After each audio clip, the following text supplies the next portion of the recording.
Good morning and welcome to the Washington State University Board of Regents meeting. We're here in Spokane. It's a beautiful morning. We have much to accomplish today and we're excited to get started. I want to acknowledge Regent Ramos and Regent Shetler are both joining us virtually today. Welcome to the two of you. I can see you. Appreciate you both being here today and look forward to you being part of the conversation. We will begin today's board meeting acknowledging that WSU locations statewide are on the homelands of the Native peoples who have lived in this region from time immemorial. The university expresses its deepest respect for and gratitude toward these original and current caretakers of the region. We want to invite those that are interested in providing feedback to the Board of Regents an opportunity to do so. I'm very pleased. We already have 9 individuals signed up to speak. Public comment is welcomed at the designated time, which will be at the end of the meeting. We are allowing up to 2 minutes to address the board. For speakers who are in person, I'll announce your name when it's your opportunity to speak. At that time, those individuals can come to the front of the area and share their name, any organization that they're representing, and they'll have 2 minutes. If you are joining us virtually, you will remain muted until I call your name. And at that time, we will unmute you and you'll have the opportunity to address the board. If you missed the opportunity to sign up or you're not here in person and you'd like to provide feedback, we invite you to do so online at regents.wsu.edu. Or you may reach out to our board assistant, Tracy Jordahl, or email regents@wsu.edu. All right, and with that, I am going to share a board report, and I've been so impressed with each of the different committees and groups that share with us that I thought it might be helpful if I threw a few pictures on some slides and went through a bit about what the Board of Regents have been up to since our last meeting, which was about a month ago in the Tri-Cities. I would invite my fellow board members to share any additional insights they'd like as we go through our board report. So the first is that we had many members of the board attend the Association of Governing Boards National Conference on Trusteeship. They attended sessions, keynote addresses, they interfaced with our peers across the country, and they learned from experts about best practices regarding governance, the challenges and opportunities facing higher education.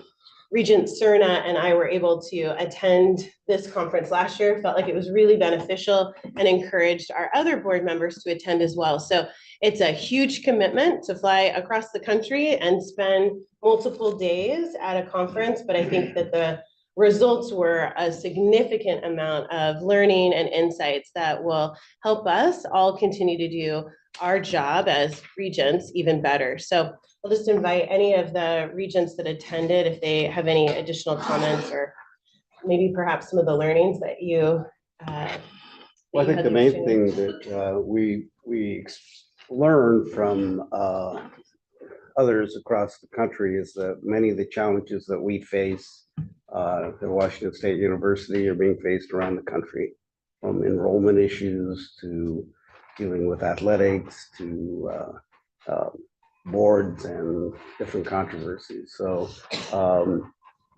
it was informational and educational in all that respect. So that was good. You can't walk away from something like that and not learn from others, the peer-to-peer especially, and that was something that was a highlight for me. And as Enrique's saying, I think yes, there are similar problems. It's also very affirming. Some of the things that we're doing here that are really in a leadership capacity, and it just was nice to be with others who have such a great deep value of higher education, and I think there were 7 sessions altogether, and it was back to back. It was really well worth our time. I think in a lot of cases it was very collaborative. I got to be in a lot of really engaging conversations with Judy, and we met with a lot of interesting and fascinating individuals across the state with different positions and backgrounds and experiences. It was just a really good opportunity to kind of opened my eyes to the different issues that we share between institutions, and also see through collaboration, through dialogue, and really engaging conversations, sometimes in the hallway, sometimes in the meeting rooms, but really come and bring that back to WSU and say, hey, here's some of the issues we share. How can we really start to look forward and perhaps start being more visionary in the way we address our issues, or be a little more innovative? So it was really fascinating. So I really enjoyed it. I would echo what everyone else has already said. It was a really engaging experience. There were lots of parallel sessions, so we'd split up and go to different sessions and then come back together and have really good conversations about what we'd heard in those sessions. I had a sense that there are some things we do very well relative to some of our peers, and there were things that we learned about how our peers did things differently, and that was useful. And the whole scholarship around governance is really fascinating. So great opportunity, learned a lot, well worth the trip. And I think we have a lot of good ideas percolating now in our group. I know that's often scary when you have the board members come back from a conference with a lot of good ideas. That's right. Thank you for sharing. The next step is the Regents participated in the Murrow Symposium. And so Regent Cerna and Regent Mardaking also were part of this. And I would invite either of the two of them to maybe share a little bit about this really special event that occurred April 3rd and 4th in Pullman. Well, I think one of the things that was the highlight really was the Maria Hinojosa, the journalist that was honored with the Edward R. Murrow Lifetime Achievement Award, who was very engaging and brought some great stories about her journey into journalism, and also being the first Latina at NPR, actually the first Latina to win the Edward R. Murrow Lifetime Achievement Award. So that was great. I went with her when she spoke to classes and students. And she even did a live shot with MSNBC while we were there, and students got to help her experience all that. She was very open to, talking to the students and having them. They were actually sat in there while she did the live shot, so that was great. And it was also good to see. So it was very well attended, and it was good to see so many young people that turned out to hear from the professionals. And I had one experience where I was on a panel about being bilingual and how that is an important asset if you're a journalist these days. And one of WSU graduate who now works on the border in Nogales, Texas, and her parents actually came, and they don't get to see her much, but her mother, father, and her little sisters all came to watch her on this panel and to hear about what she does, because I had the same experience where my parents were wondering, what do you really do? And so her parents got to see her actually do her job, and so that was a great experience. I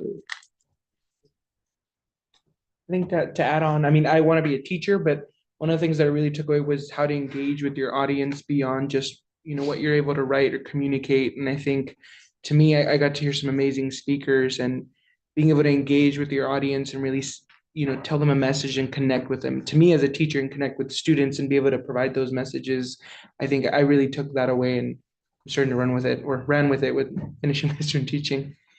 So I really appreciated it. Well, thank you both for attending. I think the Edward R. Murrow College of Communication does an excellent job. So next up is our Regent Dickinson's moderating of our Alumni Association Women's Leadership Summit. I saw each campus had a woman leader who participated, and so really grateful for your leadership in this space. Do you want to share a little bit about the Women's Leadership Summit? Yeah, it was great. So I'd like to thank the Alumni Association, but Mariah, I think Mariah's here today, sorry. Just for having the opportunity to moderate this. I was really, really moved by the women that served on this panel, all WSU graduates. all with really interesting paths. Some were more traditional and, graduated from Pullman. Some were women that went back to college and back to school and did it through our global campus.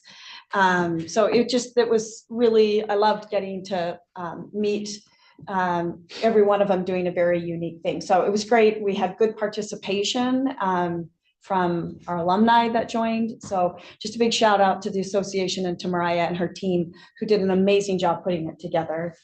In addition to that, I was lucky enough to spend 2 days down in Pullman guest lecturing at our Edward R. Murrow School of Communications to some of our higher level classes in marketing and communications, which was great. I was able to spend time with the staff, the faculty, and the students outside of the classroom and talking about how to best prepare for their journey as they're all getting ready to graduate. So that was awesome too. So it's fun to go back to the very classrooms that, maybe I could have paid more attention in.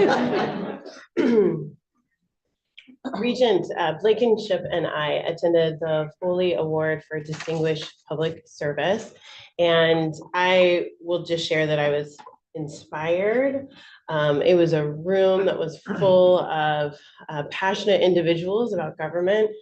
General Mattis was phenomenal. It was my first opportunity to listen to the general speak. We already had his book at our home, but being able to meet him and talk with him, I actually interned with Thomas Foley when he was in Congress, and it was quite the experience to be part of this. I wanted to just share a quote from General Mattis that I just thought was really what we need to hear. He said, "Our government demands mutual respect and expects a fundamental friendliness among citizens, which requires compromise as a political reality." I could have just sat there and just taken notes of everything that he said because they all felt so relevant to today and very unifying around how to lead from an ethical standpoint. So I really appreciated being a part of that. Regent Blankenship, do you have any other comments? I shared all of those experiences with you, and the same feelings. Just a phenomenal person, great American. His humility came through, and pointing out people he'd served with in the audience and bragging up other people in this community who'd served with him with distinction, and their respect of him probably spoke volumes more than you and I could ever say. It was a great evening for the Institute, and really a wonderful event for the city of Spokane, and I was proud to be there. Me too. Okay. General Mattis for president. Yes, actually that was asked. Yeah, that came up. So I think there were a couple other slides that I was going to share, but maybe I'll just speak to. We also have started as of the beginning of 2024 with Regent Pika's leadership, a bit of an industry evening. So some of you may know that our board meetings are not just Friday mornings. We begin on Wednesdays and we go strong all the way through Friday. And so Wednesday evening had traditionally been an opportunity for the Regents to connect. And while we really enjoy that time, we wanted the opportunity to connect with some of our industry partners. And so at our meeting in Seattle, we were not only hosted by Seattle Children's Hospital, but we had the opportunity to interact, particularly to learn about how important that partnership was. And last night, Regent Dickinson with Executive Vice President Daryl DeWald was able to create a similar space here in Spokane, which was very exciting, not only to learn about what is happening in terms of our deep partnership with Providence, but to sit in small groups and be able to have conversations with those folks. So we are trying to model this as we move across the system and want to utilize all of the time that we have together to be able to ensure that we have those opportunities to continue to learn and really put in place that deep relationship, particularly as we think about effective educational models and how that's at the forefront of our curriculum and our clinical practice. So Regent Dickinson, do you have anything else you might want to add? No, I would just would like to actually acknowledge Chancellor DeWald and say thank you to Margaret Holt as well for her help in bringing this together. But as somebody that spends a lot of time at different events in Spokane, in particular, in Eastern Washington, to bring the leadership team of all of Providence into one room like that, I can't really underscore the value of that, but also their commitment and obviously the partnership that Daryl, you've forged along with WSU forging that. But that I just went home thinking that's a big deal for our community to have those two partnerships. They matter and will set up Eastern Washington for the future. So thank you.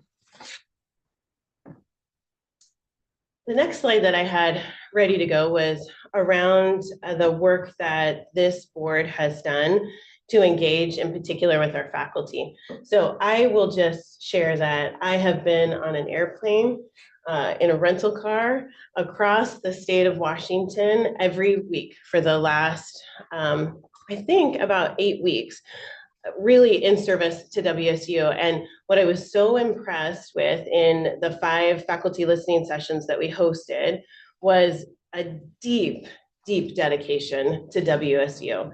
And while there are lots of challenges that I think this board has been engaged in, there are also tremendous opportunities. And so I want to share that the faculty engaged with the Board of Regents in sessions that were held in Pullman, Vancouver, Spokane, Tri-Cities, and virtually.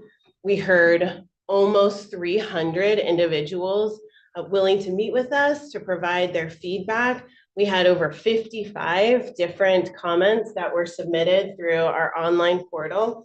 I will say, this is my file folder full of notes. So I had about 100 pages of notes based on how each of the regents provided their feedback in the listening sessions. I chose to set up the listening sessions in a way that was not a stand in front of and share your concerns, but rather really center what I believe to be a big part of the way that I show up. How can we engage? How can we build relationships? And how can we sit side by side and work together to solve the challenges that are facing WSU? So I think much to some faculty's surprise, when they walked in, there wasn't a podium and a microphone. Instead, they were small tables. Much to my fellow regents' surprise, I gave each of them a pad of paper and a pen, and they each got a table full of faculty members that had input that they wanted to share. And this to me is the best way that we can continue to build relationships together. So the faculty Senate leadership, and I just really want to extend my thanks in particular to our Senate leadership chair, Eric Sheldon, has been in partnership with myself and Regent McDonald to set up these listening sessions that really try to accomplish what our goals were, which was to listen, not to be defensive, not to go point by point on what might be data that one person might bring, but to really understand what the problems are that are facing WSU from their perspective, and be able to work together to start to really identify what those problem statements are. I will just share that I sent to the faculty leadership both a letter from myself as well as a 5-page summary, which was quite a feat to try and take all of the feedback in the notes and try to reduce it down to a high-level summary. It's important to share what this report is and what it is not. It is not a transcript of all of the feedback that we heard. It is a summary of what this group of faculty members shared with us. I do believe that there are probably others beyond those that showed up that may share some of these same challenges. I will also recognize that I started each of these listening sessions with kind of a reality check on what I was tracking were kind of the top 20 challenges facing WSU from my perspective. And it was, there's a lot of work to do. I don't want us to lose sight on the fact that we are a premier academic institution. Our research is tremendous, and we are impacting the state of Washington and beyond in ways that we should all be extremely proud of. And so while this is an important moment in time, and I want us to ensure that we're taking what we're learning from each of the different groups that share with us their feedback, that we are moving from listening and learning to action. I also want to share that we have an incredible opportunity to utilize our shared governance model. And so while I have promised to lead with openness, I also want to ensure that we are relying on those paths to providing input. And so I will continue to be open to listening to feedback, and I will be working with our Senate leadership and our regent, our faculty regent.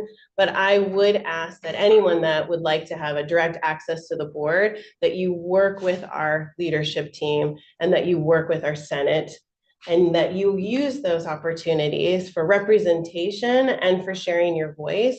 I think that we work best together when we are really clear about what we're trying to tackle and how we remain focused. So this summary is available for folks to review. And I would just encourage us to start to think about how we can move forward together to rebuild trust and to ensure that we're moving forward in an action-oriented way, unified. So I think about some of the words that General Mattis said and try to apply it to the way in which not only I'm leading, I'm listening, and I'm also learning. So I wanted to share a little bit about the faculty listening sessions, and then also share that our student government leaders are meeting tomorrow, and they have also invited the Board of Regents to be part of that session. They've actually sent over 6 pretty hard-hitting questions for those regents that'll be attending tomorrow. So our student regent is actively involved with us in trying to ensure that that line of communication is also very open. So I appreciate your leadership, Regent Marking. And I would add that Regent Cerna, Regent McDonald, Regent Powell will be joining you on Saturday to meet with the student government leaders. We also have a busy weekend, the alumni event this weekend. I know Regent Cerna, you're attending. Do you just want to add any comments about that Yeah, event? it is the La Alianza Gala this weekend, and Regent Mariquin will also be there. Also, Lester is Lester. There he is. Yeah. Our alumni president is going to be there as well. Should be a good time. It's the Alianza is a Latino organization of alumni, very active and trying to mentor students, and also professional folks that are also lending their expertise, and they're all very strong Cougs. So it should be a good time. And that'll lead us right into graduation. Yes. So we typically had this board meeting the week of graduation, and this year we have a little bit of a separation so that the regents can ensure that we are showing up in support on all of the different campuses. And we're excited. Students are the reason that we're here. And this moment, I think the first time that I got to sit up on the stage, it's so hard not to just be so joyful and excited when you see the faces of those students as they walk across the stage and they've achieved this accomplishment. And so I hope that those that participate in graduation don't lose that magic, because even though it's probably just another graduation, it is just an incredible moment of success and one that we want to celebrate with them. So can I just add one thing? Yeah. I'll be in the Tri-Cities for that graduation along with Regent Powell and Regent Martin, who actually will be playing the regent role as well as receiving his master's. So looking forward to congratulating him on that. All right. Well done. Thank you. So I want to I know my board report typically is relatively short, and I want to distribute what I think is the beginning of some areas of focus. President Schultz and I and the members of the executive committee, we have all had an opportunity to look at a draft of what I'm passing around to folks, and we'll make sure that this is available and public as we start to think about the challenges and opportunities that are in front of us, I want to ensure that we're aligned as to our focus areas. And I'll just say, as a communicator, it's difficult for me to remember more than maybe 3 or 4 key elements. And so what I tried to achieve in what I'm distributing to the board, they've seen this earlier this week in preparation for our meeting, is a bit of a focus on 4 areas. And so I want to just explain a little bit about what this is and what it is not. These 4 areas are what I am hoping together we can get clear on defining and then measuring success. The first is 1 WSU, empowering our team and leveraging the strength of our system. The paragraph that I've written is trying to really express the way in which 1 WSU was intended, and to be able to really build out that 1 WSU. If you talk to folks, not everyone is sure exactly what 1 WSU is. Perhaps it's an organizational restructuring or an org chart, and it is so much more than that. And so this is the ability for us to lean in and to support the work that's necessary to fully implement the strength of our system. The second is fiscal transparency, securing a prosperous fiscal future. We heard this from the faculty, and we have heard this from our senior leadership team, how important our fiscal health is. I think this is one of the major achievements President Schultz has had when he showed up to WSU and soon found that there was a $30 million deficit, and we were able during COVID to achieve a balanced budget. That's a phenomenal result. We need to make sure that we're continuing to move in that direction and that we're prioritizing our fiscal transparency and fiscal future. This also means that we're going to have some hard work ahead of us. And so I want to make sure that we're aligned in this being a pretty significant priority for the Board of Regents in support of our leadership. The third area is reputational strength, safeguarding our legacy while prioritizing academic excellence, amplifying our WSU story, and increasing our enrollment. We know that enrollment has been a challenge. While it is a challenge across the United States, it's a challenge here, and we are interested in finding ways to take actionable next steps to ensure that we are doing everything we can to increase enrollment at WSU across our system. We want to amplify our story, continue to share the impact of what our incredible faculty and students are doing side by side. And we want to make sure that we are prioritizing our academic excellence. So we are here to educate students. That's our primary reason that we exist. And our research goes hand in hand with that. The fourth area is stabilizing athletics. We want to ensure our WSU student athletes play competitively on the West Coast. We've already prioritized fighting back a bit during a pretty tumultuous fall 2023, and we want to continue to do that, fight for our student athletes to be here, ensure that WSU has a place in athletics and that it's one that is right-sized for our program moving forward. So based on all of the feedback, which I am appreciative that I tend to, in this role, get a lot of feedback from more than just one group of constituents, this is what I believe to be our areas of focus as we move into the rest of this year in 2025. What that focus means is that we will have to say no to other things that maybe aren't on this list, and we need to deeply say yes to these. So I'm open to a conversation and dialogue with the board. Regent Ramos and Regent Shetler, you both have copies that I sent last night, a revised version as this continues to evolve. The measurements of success are important because I think this is the area where folks can feel they can hold us accountable to this area of focus. And so I dropped in a few items that I thought were important and am open to a conversation about how else we might measure success. I really think this is something that our senior leadership team needs to be sharing with us, how they believe that we can hold ourselves accountable. So this is the beginning of that conversation. But I'm going to pause and just ask if the regents have feedback or concerns. Yes. I'll just get started. Just on the one WSU, you were absolutely correct that when we did our listening sessions, we heard from the faculty that there was not a clear understanding of exactly what it was and what it was meant to achieve.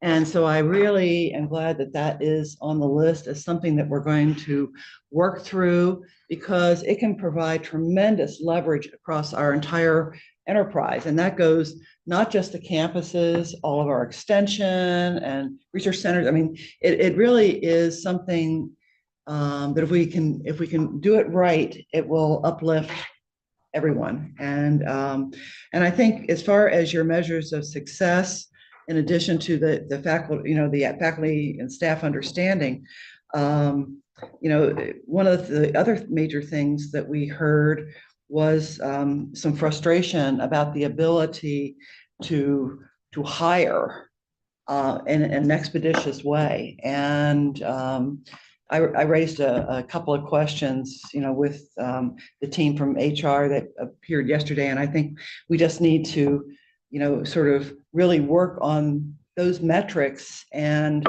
sort of get data on where it is now and make it as efficient as possible so that we can have adequate faculty and researchers. And, it's not easy for them to do either. So it's just, but I think it's this type of thing that we can all pull together on. So I really, I'll sort of stop there and let others chime in, but those are just a couple of initial thoughts that that I had when I looked at this. But I think it's a great document, Lisa, and I really appreciate you putting it together. I'd say just, even Lisa, that we just continue to have it as a little bit of a breathing, living document for a bit. You, myself, and Jeanette, or Regent Ramos, have had a lot of time to just ponder on this, and on that Saturday morning in particular. I think for everybody to just let it breathe for a little bit and sit, I think would be important, because the more that we've looked at it, I think the more it just keeps gaining traction and resonating. And then we can really dive into those really good metrics that, you've begun to kind of outline. I just want to say, acknowledge the work you've put in on this, because I know that, you not only the listening sessions, but taking all the notes and putting all of this together and kind of deciphering and coming up with what our focus should be. I appreciate you doing all of that. And I think I also feel strongly about listening to our faculty and what their concerns are. So I think that's something we just need to really be aware of going forward here. Madam Chair, thank you. I liked the theme that Regent Dickinson exposed of a living document, because I'm uncomfortable drilling down too deeply at a board meeting, because we could have a retreat or a committee meetings on many of these issues.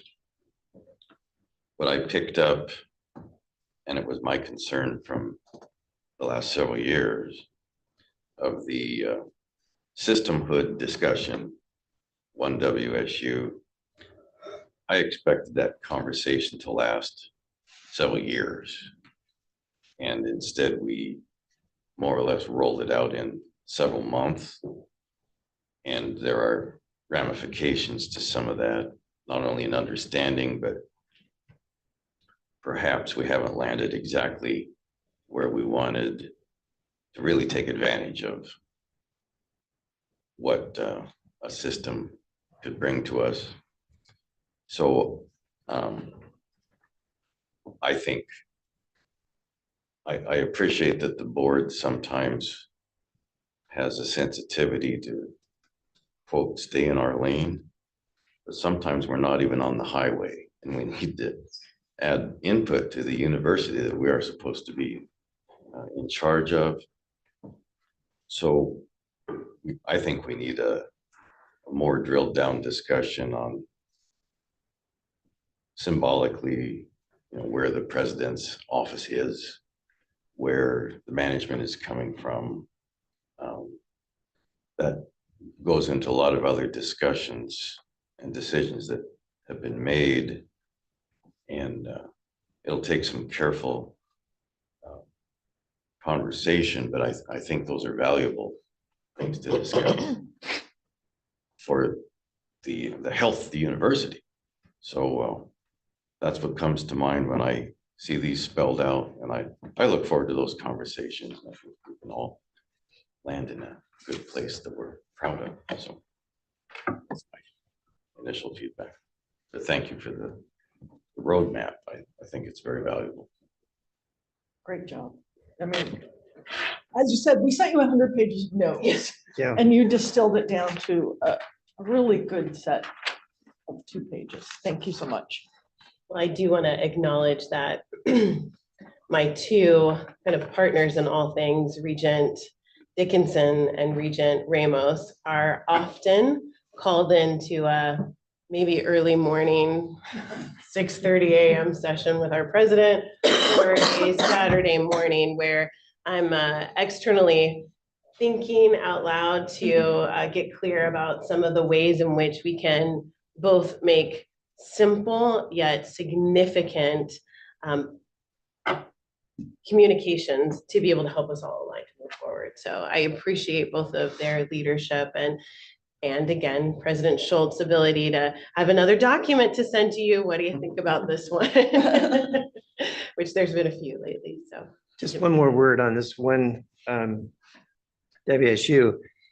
That really resonates with me, and I'm from, many years past as a student here, my whole only orientation was Pullman. Of course, that's changed. And as we've transitioned to truly be a system, which, going back to that conference, this is what others are wrestling with, is coming to grips with what does that mean? But I think it's at the core of our mission and how we're serving all students across the state, and how that vehicle alone helps us ensure that. I also come from healthcare, where I've seen the benefit, and again, over more time, where that system was developed earlier, has really developed. We heard it on Friday, on the other night from Providence as well. So I think it's important, it's critical, and it hasn't quite landed yet. And I think it's going to take time, but I think it's very important. So just in kind of closing on this, I would like to, for the record, have it very, very clear and be really, really candid that the Board of Regents has heard the faculty. And we have engaged with the faculty, and any kind of statement or argument that states that perhaps we are not acutely aware of the inner workings of what's happening at this university right now, good, bad, all of the pieces, we are deeply, deeply engaged in that. And we have a president that has allowed us access to that. So I just really, really want the message to be clear that we're going to move through our challenges by having these kinds of conversations and the work you have done, Lisa. We're not moving through our challenges if we choose to use things like the media as our weapon. Does not serve Washington State University's brand, does not serve our students who we're here for in any way positively. This is the way we do it going forward. And I just, as somebody who is deeply committed to this university, I am hoping that faculty and professors will join us in the right approach to do this. Thank you. Really well said. I want to allow space for our regents that are virtual. Regent Shetler or Regent Ramos, do you have anything that you want to add to the conversation before we close this portion of our meeting down? Regent Shetler? Thank you, Regent Schauer. I'm curious how we're going to achieve these goals and the plan of attack. And I assume that this will be part of our board retreat in June, and we'll be tackling those and putting timelines together to ensure that we hold ourselves accountable and able to achieve these goals. Can you give us some thoughts on what you've been thinking around that? Because I I'm ready to dig into this. I think it's super important. I really appreciate that. I think there is a balance between what should be developed by the board and what should be developed by our senior leadership team. And so I, echo Regent Dickinson's comments that President Schultz has been incredibly supportive, and there's a strong trust that the ability for me to try and synthesize what we're hearing, and it isn't just from the faculty, we hear from a lot of other groups, into as easy to understand and to align around 2-page document was the first step. And that has just been achieved within the last week. So the listening session that occurred last Wednesday at the Tri-Cities, it was important that we were actively open to any additional feedback. We didn't wrap up a summary report until over the weekend. We didn't, really finalize this document until all of that feedback had come in. Now that we have it, I want to ensure that President Schultz has enough time with the senior leadership team to think about, to talk about, and to work through some of this. So I agree, Regent Shetler, our retreat in June is a good place for us to revisit this with enough time for an iterative conversation with our leadership team. So I think that's right on. Regent Ramos. Thank you, Chair Shower. I guess I would just like to convey my observation about how authentic and sincere we are approaching this work. We come to this meeting on a Friday and it's rather brief, but behind the scenes, in between, almost 24/7, the people who are helping us with feedback, with guidance, on the board or through all of our constituencies are deeply invested in our future success. And so I just want to maybe amplify the idea that this is a real sincere effort to move us forward with the very big challenges. And, I would echo and agree with all of my Regent colleagues and appreciate everyone's contribution. But maybe one other comment. Everyone in the WSU nation and system gets to participate and own this. There's so much talent to breathe life into a document. And so I just would ask not only the Regents as we make this an actionable plan, but everyone gets to own this. And if you don't understand it, please ask and we'll be right there with you. So thanks for the opportunity to comment. Thank you, Regent Ramos. I also think that it's important to note that I did spend quite a bit of time trying to crosswalk President Schultz goals and objectives. And the idea is not to continue to create new documents, but to integrate the work that's already being done, to lift the priorities that already exist within the university, and to try and ensure that there is clear alignment across WSU. So I appreciate your comments, Regent Dickinson. I was just going to close and then I'll turn over the floor after what is probably my longest chair report that I've ever given to President Schultz by just saying that I know there has been criticism that the Board of Regents is not engaged. And we have met literally just 1 month ago in a board meeting, and I'm so proud of all of the efforts that have gone into the work that's been done even within this last short time period. But this is not unlike the level of effort or engagement I have seen from this board since I joined in 2018. I also want to add, I think there's a perception that our Board of Regents is made up of retired individuals. And while there are some who are retired, and I deeply am grateful for their participation, I will speak only for myself that I run a small business that is not running right now because I am here at WSU. And I share that because I am deeply committed and dedicated. And I think each of us show up with a different, set of professional and personal obligations. And we would not be here if we didn't believe in what we were doing or the people that were helping us to achieve this. So I just want to add that my level of engagement is directly related to my love for this university as well. And I hope that others that have that same passion work with us collaboratively to seek solutions and to be part of that solution. So with that, I will turn over the floor to President Schultz for your report. Well, thank you. And let me express my appreciation to the board for your engagement, spending time on campus, listening, synthesizing. I've been a president for quite a while, and I've never worked on another board that spent as much time with our faculty, just hearing things. And I really do appreciate that very much.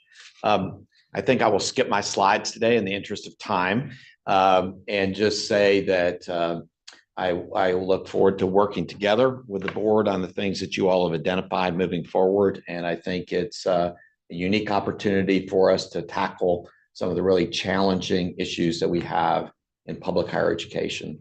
So with that, I'm going to keep it quick today because I want our Spokane campus to be able to talk about their plan and what they're doing moving forward. So that concludes my brief Are you sure report. you don't want to? Yeah, I'm good. Okay. Yeah, I'm good. Thank you. All right. Well, you were anticipating you were going to be up so quick, but I would like to welcome our Chancellor of the Spokane campus, Daryl DeWald, to provide a campus update.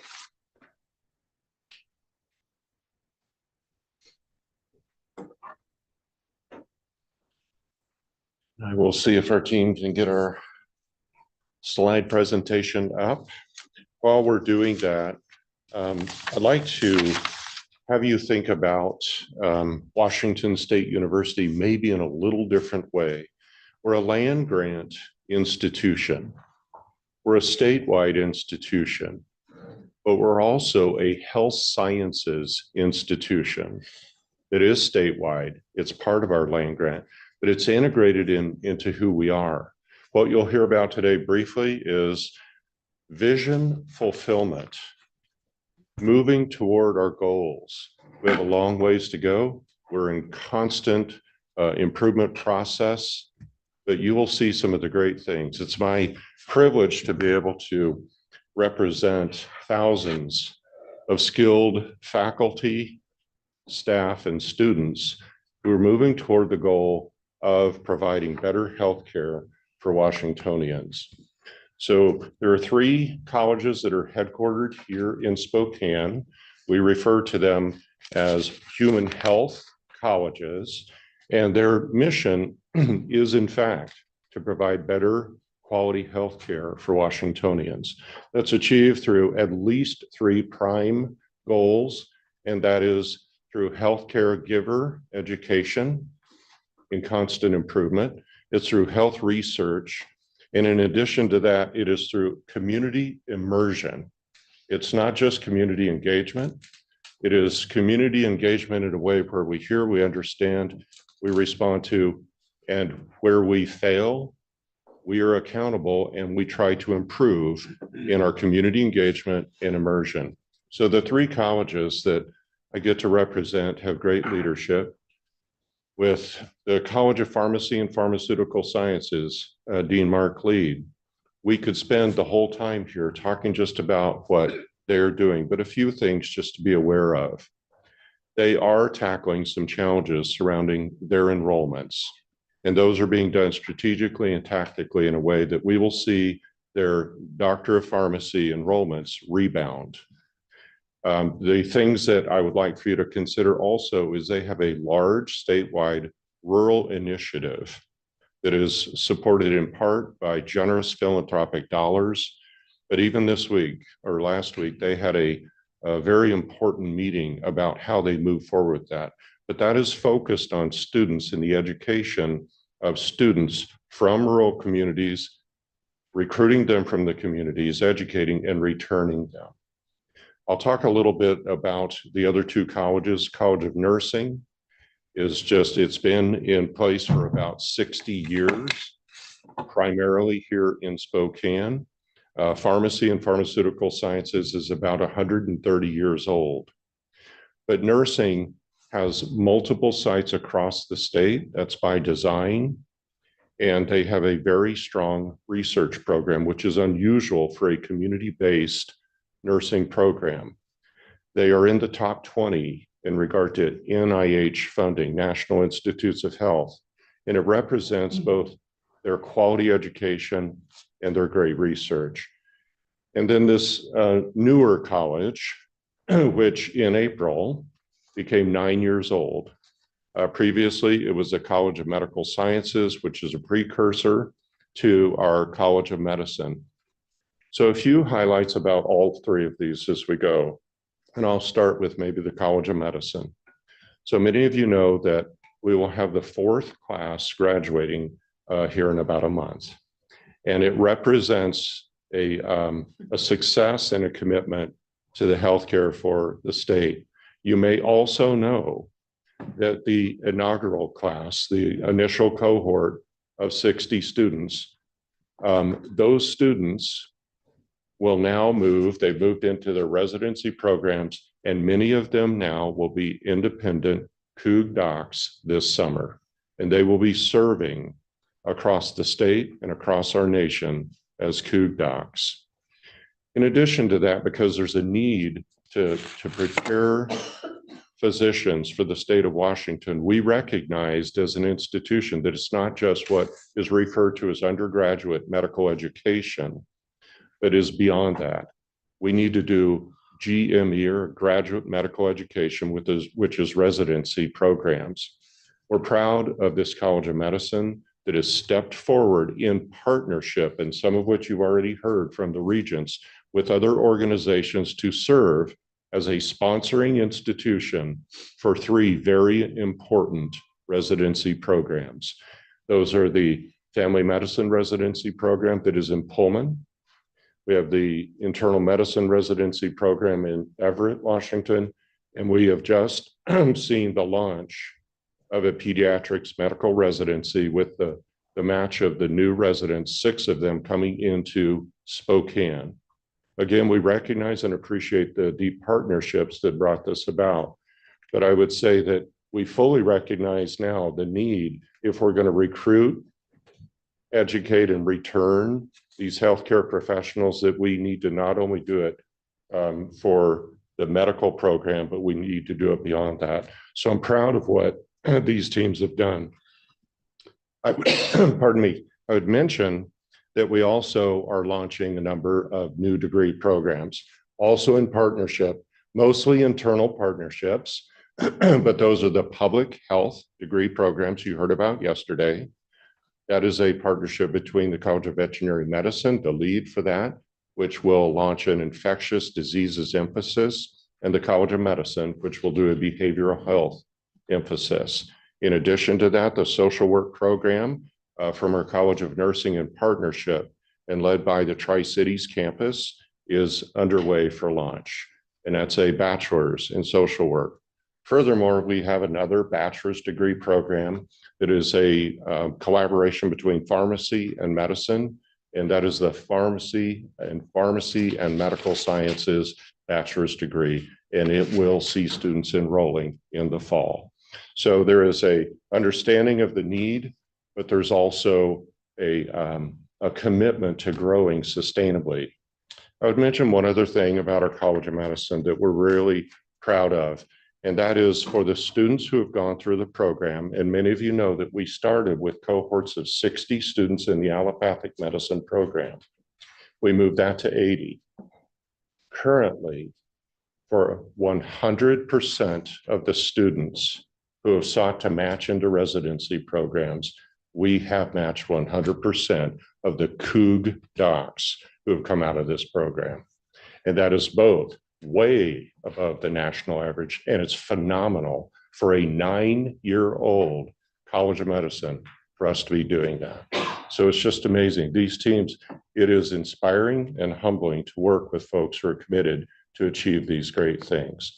I want to just remind you that we're about educational excellence, our life-changing research, our clinical impact, and our community transformation.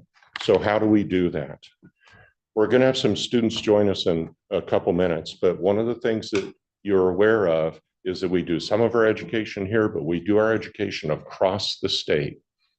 So our colleges of nursing, pharmacy, and medicine, they are connected to, partnered with clinics, organizations, hospitals, individuals across the state. We literally have over 1,000 agreements in place where we commit. We have preceptors across our state. And whether you're a nurse, Coogan training, whether you're a pharmacy, Coogan training, or a medical student in training, whether you are in our nutrition, exercise, physiology, the speech and hearing sciences, you're going to be out there getting a lot of your education as experiential learning across the state. Our leadership team has adopted what they think is a really good description of this statewide footprint. They have started using the expression that we are an academic health network. Some of you have heard this expression, WSU Health, and that links to this, but we are an academic health network. Our students are across the state, they're ambassadors. There are even caregivers across the state. This represents what WSU does best, and that is engage and support our communities. So I just wanted to give you a sense, and this represents the great work at several campuses and the leadership represented in this room, and then those individuals across the state. We have over 2,000 students in our programs across the state, those that I've just mentioned. In addition, you will note something very important. We have high representation of students of color. We have high representation of students who are first gen. They're first in the family. They're trailblazers. They are going to make a difference, not only for those individuals, those thousands of people who they touch in their profession, but they'll set a standard for the individuals in their family. And you'll note, we've been deliberate, we committed to the state, and we've done this not just with medicine, but we do this with nursing and pharmacy, is we recruit from the state and we return to the state. And that's why 85% of our students, we are so oversubscribed in our programs, we could open the doors up and we would get so many applicants from the national scene. But we've chosen to stay with this mission and to do that by having a different type of a recruitment process as well. So let me jump to another part of our mission, and that is our research. So I'm going to remind you that this campus really just came to life fully about 10 years ago when pharmacy, which was a bifurcated college, partly in Pullman and partly here, they moved up 10 years ago and got settled in a building that's just right across the way from here. Then we had this wild idea of launching this medical school. So this place has become vibrant. If you look back 10 years ago, the research expenditures were less than half of what you see depicted on this slide. And what happened is you bring in these incredible faculty and the staff, and they do what they do well. They're innovative, they're creative, and they generated this massive research program very quick, almost to the point where we knew that we didn't have the full infrastructure to support them. So it escalated very quickly. And then you will note that we plateaued some, but we have ideas about how we will move forward. So I just want you to be aware that if you look at these numbers and you think about what interim VPR Alcott said yesterday, he showed you the herd data. I'd like for you to think about this data and say, okay, this is the direct expenditure data represented from the grants, predominantly from the National Institutes of Health. But this institution also expends. So the research expenditures that you see here are actually underrepresented because we support these activities with additional funds. So the real research expenditure, the approximate, is over $50 million for what is happening here. So I just want to make you aware of that. I'd like to point something out, and there's many champions in this room who they've stepped up to help fund this growing enterprise. So if you look back again at the 10-year kind of milestone, what you'll note is that our budget was about half of what it is. What did we have to do? We went to the state. We had champions who helped us. We have had investment, unprecedented investment from the state to help us to get to where we are. We also have challenges with our budget and our stewardship of our budget. We're going to make some tweaks and improvements as we go. But you'll note this campus, which supports these three big colleges, these professional colleges, we've been invested in, and we've appreciated that. I believe that what the state allocation that's provided for operating still represents the two largest state operational allocations that we've seen in WSU's history. And they came to support our College of Medicine, which has seen about $20 million in proviso funding coming in to support this college. What I'd also like to make you aware of, and think about this relates to what I just said. Okay, here's our budget, but what percent of that is represented by the research activities that we have? And if you look, we're about 30% of our budget is actually committed to the research activities that we have. And rather than just show you numbers, I could talk about this amazing sleep and performance research center, how we tackle substance use challenges and disorders, how we do drug discovery, drug delivery, pharmacogenomics, but more importantly, how we do community-based health sciences research. So what I would like to get us back to is the healthcare, and I'm going to spend a few slides, and there's a lot of writing on here. I'm not going to read it for you. I believe that you're capable, but let's look at this. So we actually exist in a health profession shortage area on the east side of the state. It's crazy. This creates all kinds of challenges. This wonderful state of Washington, many people have to travel for care. But in addition to that, it's not just the patients that are challenged.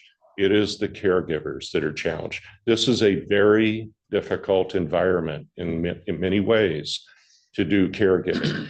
So we understand these challenges. We also understand that a lot of what we have to do is done in partnership. And as we've mentioned, with Providence or MultiCare or Chaz here locally and beyond Spokane with many other organizations. So I'm going to remind you, when you pull federal data and you look at the state of Washington, you will note they call this HIPSA. We had the Department of Health leadership here, and the Secretary of Health was here. And he uses that expression freely. So Dr. Shaw was talking about HIPSA. And I said, yes, we're familiar with that as well. And what you will note if you look at the federal designations is that in the state of Washington, every county has HIPSA, is a HIPSA designated, has areas in it, or the entire county is considered a health profession shortage area. On the east side of the Cascades, 13 counties are health profession shortage counties. What we're doing is very important. This is long game, but this is a large part of our why. So what are our current solutions? We offer amazing education. I've talked about what these faculty and staff are committed to help our students. We recruit the students from the very groups that we hope to return them to. We have established and are proud of the holistic admissions. What that really means is our students will meet a certain level in terms of their requirements, whether it's standardized tests or their past performance, their GPA. And then our admissions committee are blinded to that. They don't see that information. Then they talk to the student, the potential student, and they want to understand the heart and the mind of the student. Will they fit with this incredible mission? So we've completely revised the way that we do this. Medicine has set a standard in this regard. Nursing has set a standard. This is the way pharmacy has behaved for a long time. So it is a good way to do recruitment and education. So it talks about, and you will see I've mentioned it, the partnering for residency programs. Partnerships and collaboration are about what Regent Showers talked about, accountability. when you have shared and common goals and you have to muscle into accomplishing those goals together, that's partnership. And that's what WSU does well. It's what WSU Health Sciences does very well. So you'll know that we are about supporting the clinical care and delivery to the rural communities. So we are heart attack serious, pardon me, about transforming healthcare education. And we will do this in many ways. It's not just the individuals and how they are educated in their discipline, but we're bringing together now the teams to work together, interprofessional education. But there's other pieces to this, intra-professional education. Think about different learners working together. Think about those in different disciplines in medicine, learning together. And that's what we're committed to. We know that these models will help the healthcare and the patients, but it also is fundamentally going to help those caregivers. And we're committed to that. So you will see there's a lot of language about this. So we're expanding our simulation. You know that we put on the docket for you even today what we hope is a magnificent facility, but even better than that, programming. We want to change how we do education, how we give folks an opportunity to grow together, whether you're a nurse, pharmacist, or a physician. We want them to work together early and continuously because they will need to work as teams when they get out into the workforce. Here's a few more things just to leave you with, and I'd like to give you an anecdote. So I've had opportunity in January to spend approximately 10 glorious days with a person who I love very much in a hospital right up here. It was an acute situation, very challenging, many specialists.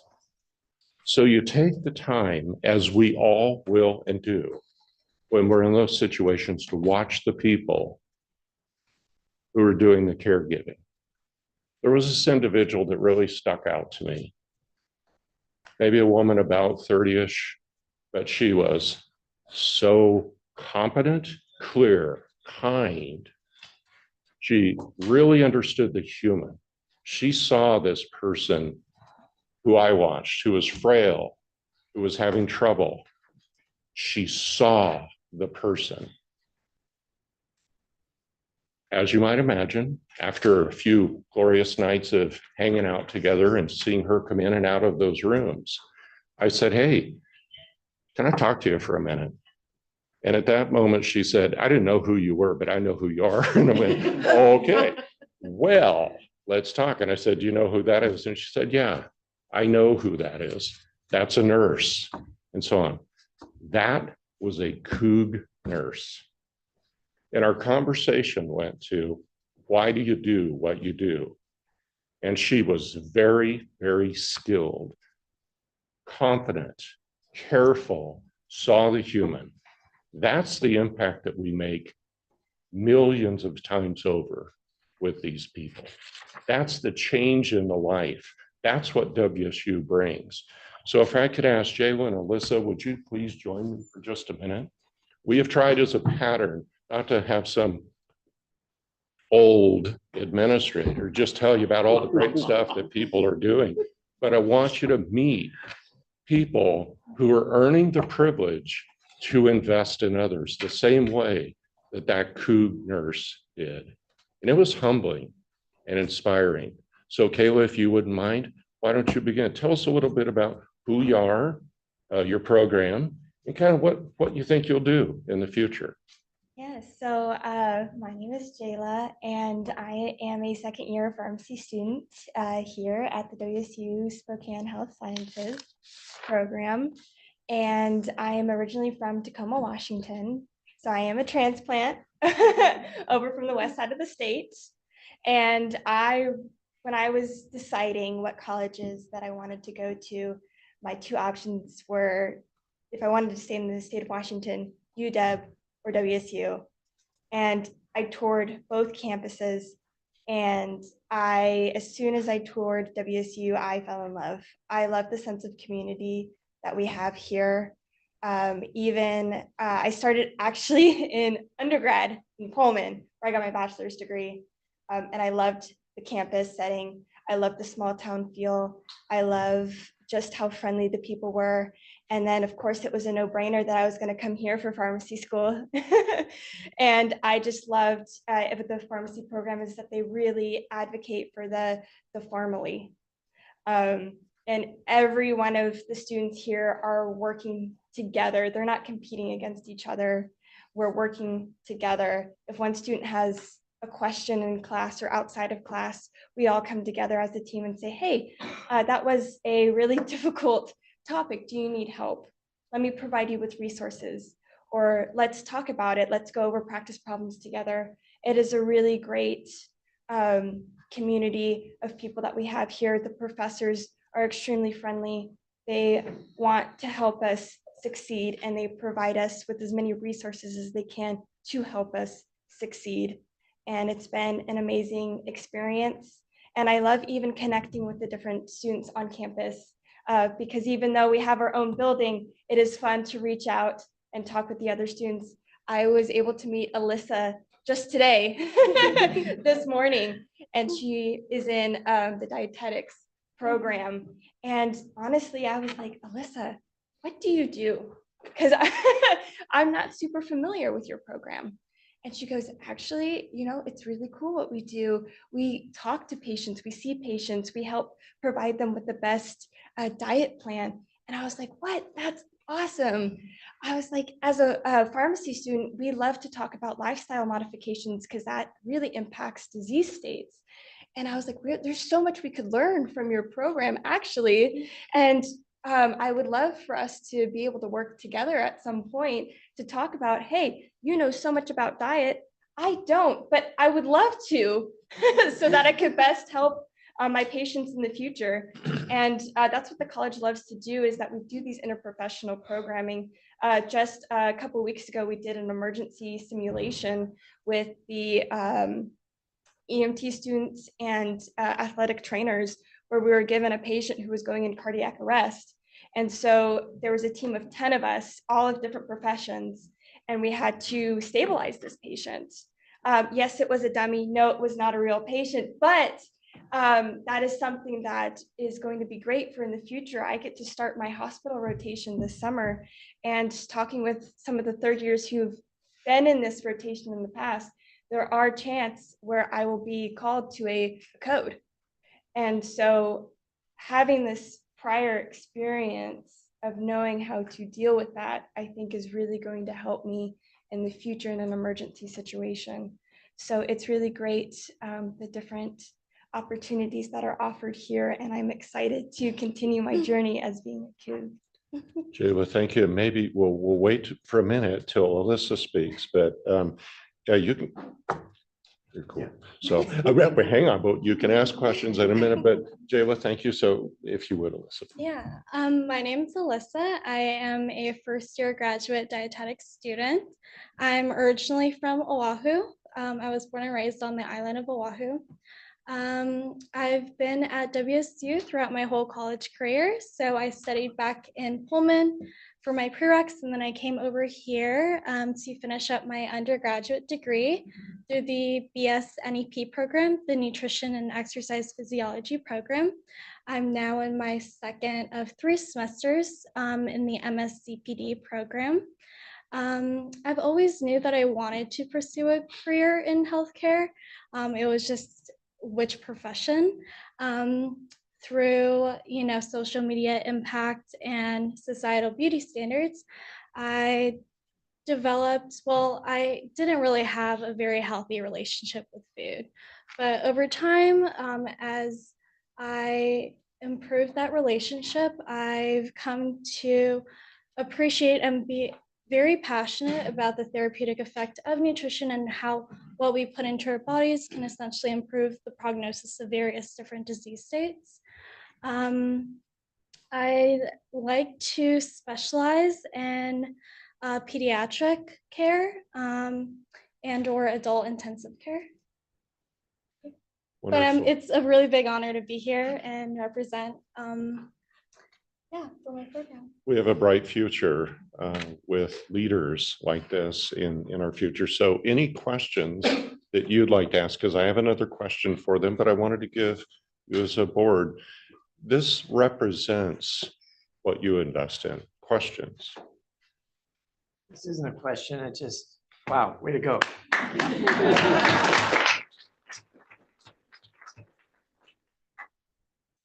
So Jayla, maybe you'll start us off, but what do you look to in the future? What do you think? You're doing some hospitalist type of stuff. You were talking about codes, and often that's a hospital setting.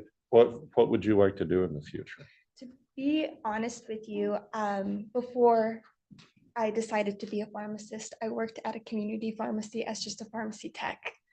And I thought, oh, pharmacists, they work at community pharmacies. And it wasn't until I started the pharmacy program where I was like, wow, there are so many different careers that pharmacists can work in. It blew my mind.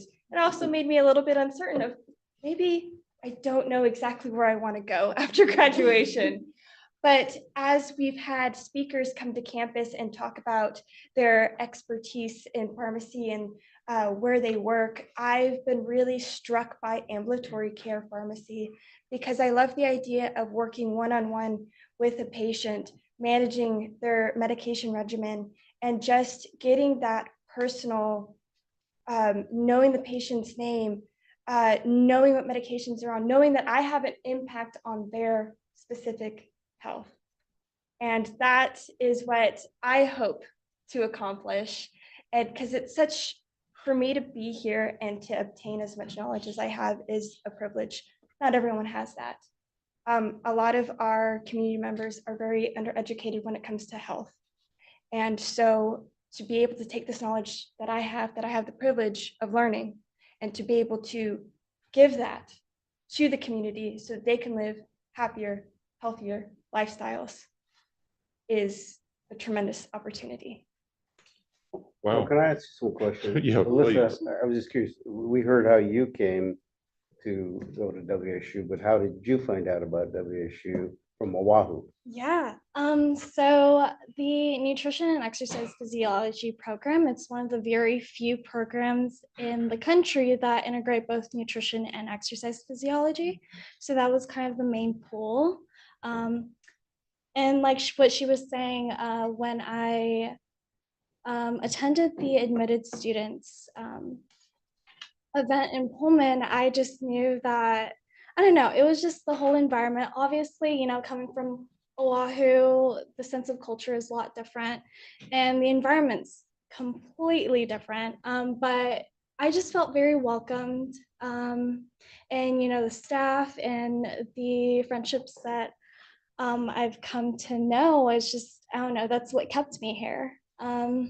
Yeah, so I've very much enjoyed my experience here, and I'm really happy with my decision to come to WSU. Yeah. Thank you. We're really happy with your decision. So the president has already granted time to us, and I don't want to overuse that, but you understand that these learners will lead us into the future. And thank you for giving us an opportunity to just talk about some of the great work that's going on here, and then to recognize, in this case, just a few of the students. Any other questions before Good we? luck. Other questions or comments? Thank you both for being here. We always love the opportunity to connect with students and to hear a little bit more about what you're doing and the impact that we are sure you're going to make in the community. And Chancellor DeWald, your presentation was excellent. Thank you so much for the work that you're doing. We have passion for what we do. Thank you very much. Okay. Go Cougs.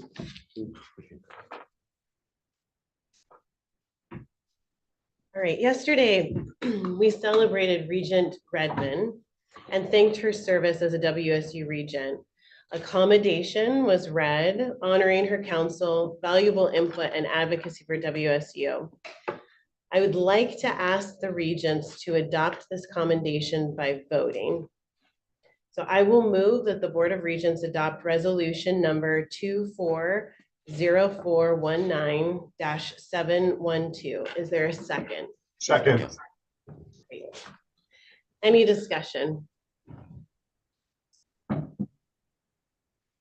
yesterday we had quite a lengthy list of compliments for Regent Redmond and her contribution. And I think one of the, Regent Ramos mentioned this, one of the signature questions that Regent Redmond would ask when we began our committee reports was, what is the morale? And I think it was such a good question that in other spaces, I've asked that question when I've engaged with folks that have represented a group of individuals just to kind of get a pulse check. And so I know that each of us felt as though we learned quite a lot from Regent Redmond. I think there'll be a lot that we're able to apply at this table. And we look forward to welcoming a new regent in the future. And so with that, I will just ask for the vote. So are those all those in favor, please say yay. Yay. Yay. Hey, All those opposed? I will pause a little longer in all of those to allow for our regents that are virtual. All right, not hearing any against moving forward, then I will say that the motion has passed and we will move forward with providing Regent Redmond with her commendation. All right, we're going to head into the consent agenda. We have one item from the consent agenda before us today, which is included in your packet. It's the approval of minutes of March 8th, 2024 Board of Regents meeting. Would any regent like to remove this item from the consent agenda? Hearing no request for removal, I move to approve the consent agenda. Is there a second? Second. All right, all those in favor? Aye. Aye. Anyone opposed? All right, hearing none, motion passes. This is the time period where we're going to shift into our shared governance reports. This is the end of the academic school year, so we do have some of the folks that will be providing reports. This will be their last time with the board, and so I'm excited and eager to hear from each of the groups that present to the board and to demonstrate our appreciation. So to get us started, we have our WSU Alumni Association, Mike Connell.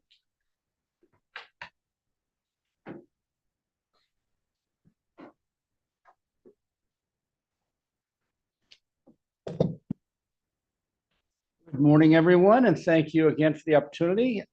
We will start by, I'll hand things over to Lester Barbero. Lester is the current president of the WSU Alumni Association and is here with us in person after flying in from Hawaii. So Lester, thank you. Thank you, Mike. President Schultz, Regent Schauer, Chancellor Chilton, members of the board, good morning. As always, honored to be here with you again to speak about our amazing Alumni Association. This year has flown by incredibly fast and we've accomplished so much. And I want to express my gratitude to our board, our volunteers, our staff for engaging Cougs in support of WSU.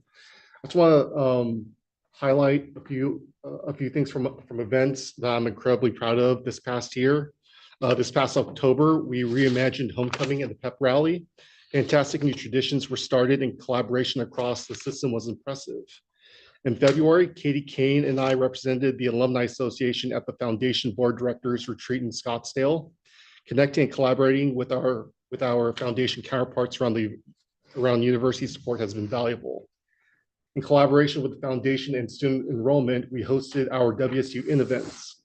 All the WSU In events this year have been incredible, but I'm a little biased in saying this, but our WSU in Hawaii event was pretty epic, I would say. I hope I gotta agree, but I hope you guys got the aloha spirit from our Cougs there. We had the most attendees at WSU in Hawaii, a perfect audience mix of parents, future Cougs, volunteers, University and Alumni Association's leadership, as well as Regent Schauer, President Schultz, Mike, thank you for attending. Our volunteer efforts were incredible in planning, coordinating, programming, and working at each of these events. Last month, we hosted Coug meetups throughout the men's and women's basketball postseasons in Las Vegas and Omaha, Nebraska. Partnering with WSU Athletics gave WSU alums and fans a fun, spirited experience in cities across the country. Last month, WSU's 134th anniversary was celebrated with cake at every WSU campus as part of Crimson and Gray Day. Thank you to every campus for making this event special for our Cougs. As previously mentioned by Regent Dickinson, this year's fourth annual Women's Leadership Conference was incredible. I would like to thank Regent Dickinson for serving as our moderator this year. Our panelists from each campus shared knowledge, inspiration, and vulnerability, making it an event to remember. If you haven't seen it yet or want to see it again, a recording of the event, along with past summits, is available online at wsu.edu/WLS. We have some incredible events in the upcoming months. The Alumni Association Top 10 Seniors Awards Program recognizes students in 5 categories across WSU for exemplary achievements. This year, we saw a 29% increase in nominations from all WSU campus locations. The recipients will be recognized on April 26th at the Lewis Alumni Center. For academics, Felicia Adesope and Stephen Fawcett. For athletics, Charlize Ledger Walker and Preston Beavish. For campus involvement, Freeman Osman and Sydney Cerna. For community service, Alexis Dunn and Zachary Martian. And for visual and performing arts, Terry Logan and Thomas Wheeland. A feature will soon appear on the WC website showcasing these amazing recipients. WSU alumni reunions are underway. Last month, our Native American alumni chapter hosted its Kuyama Society reunion. This weekend, I'll be attending our La Alianza's chapter biennial reunion in Gala. Thank you to Regent Cerna and Student Regent American for attending. This upcoming June, we will be welcoming our 1954 Platinum grads, our 1964 Diamond grads, 1974 Golden grads, and 1984 Crimson grads. And later this fall, our Black Alumni chapter will host their biennial reunion. Commencement is an exceptionally exciting time for us. WSUAA speakers will be featured at campus commencement ceremonies next month. I'll be speaking at the Pullman ceremony. Past President Mark Schuster will be at Tri-Cities along with our La Alianza chapter hosting an info table. President-elect Katie Kane will be speaking at both the Everett and Global campus ceremonies. And our Vice President Tracy Kohler will host an information table at WSU Vancouver. Custom diploma inserts were developed for each campus, detailing new grads, free 3-year membership sponsored by BECU, and WSUAA member benefits and discounts.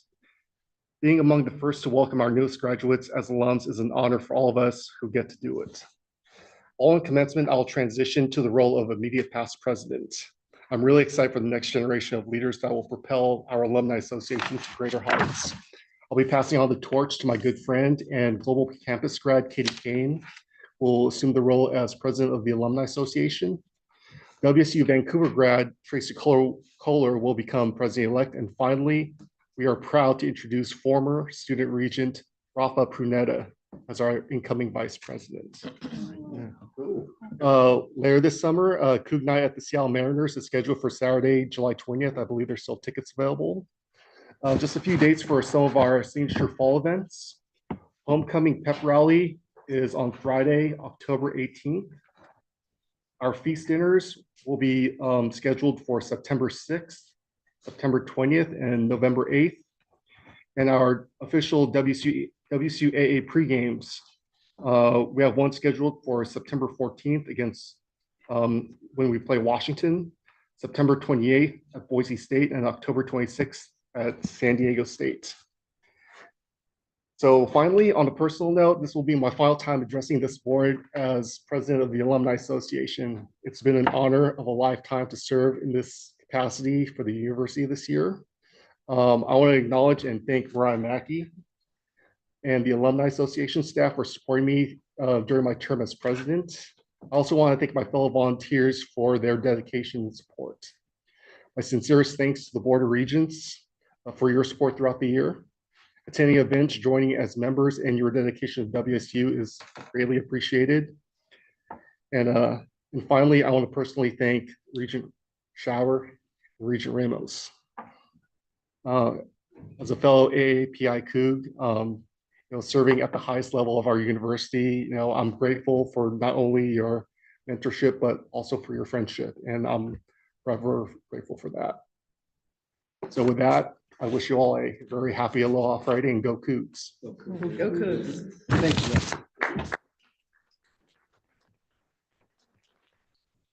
I may get this wrong, but I think it's close to this is Ohana. Yes, yeah. Lester, before you leave. Yeah. I want to thank you for your enthusiasm, for your leadership. It is not a quick flight from to any of our campuses, and you have showed up with dedication to be across the state of Washington and beyond in Arizona and California. I admire the way in which you have led the Alumni Association. It has caught fire here where we have so many of our regents that not only are participating, but have joined as platinum members or as members of the Alumni Association. And if you have not done so already, there's still time during Lester's leadership to sign up.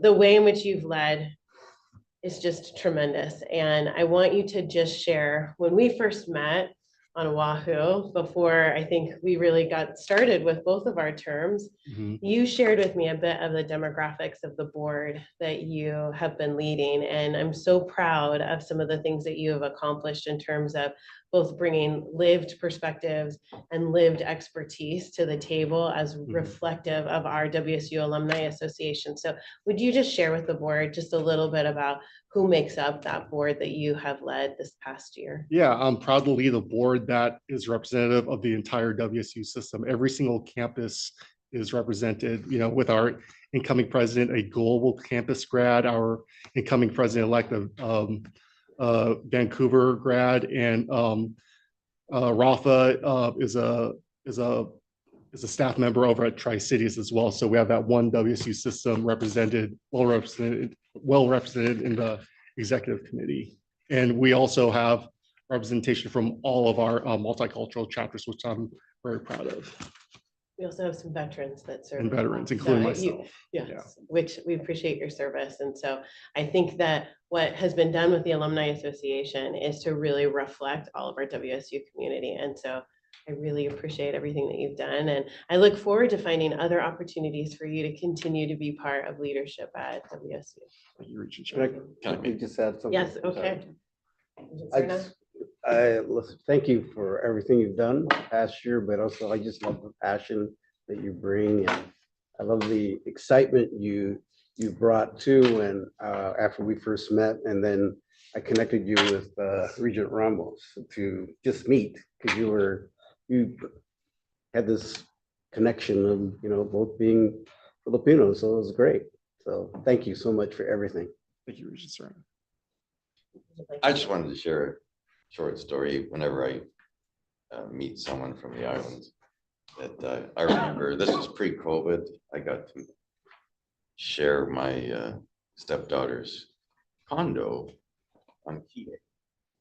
So I was walking down the street a couple 100 yards. Here's a nice looking restaurant, went in. WSU Alumni Association meets here. And the culture you have helped instill throughout the state of Hawaii, and I've enjoyed every one of your reports. I just can't thank you enough for your engagement and leadership.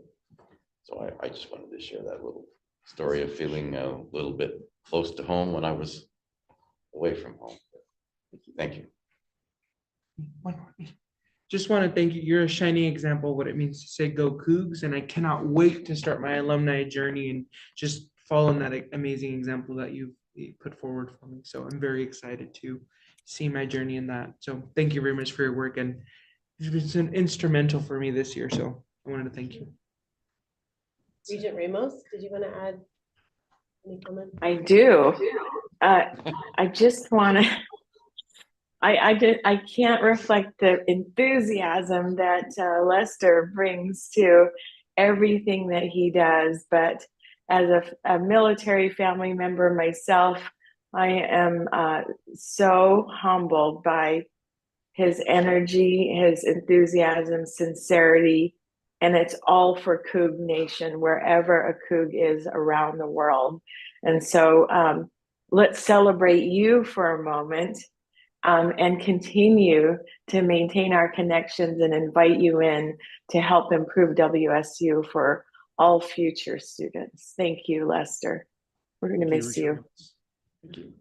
Lester, I think this is a bit of a historic moment to have a Native Hawaiian sitting at this table at the Board of Regents as chair, and then also a member of our Asian American community sitting in front of the Alumni Association as the chair. And so I just really want to celebrate and thank you for all you've done and all you are doing.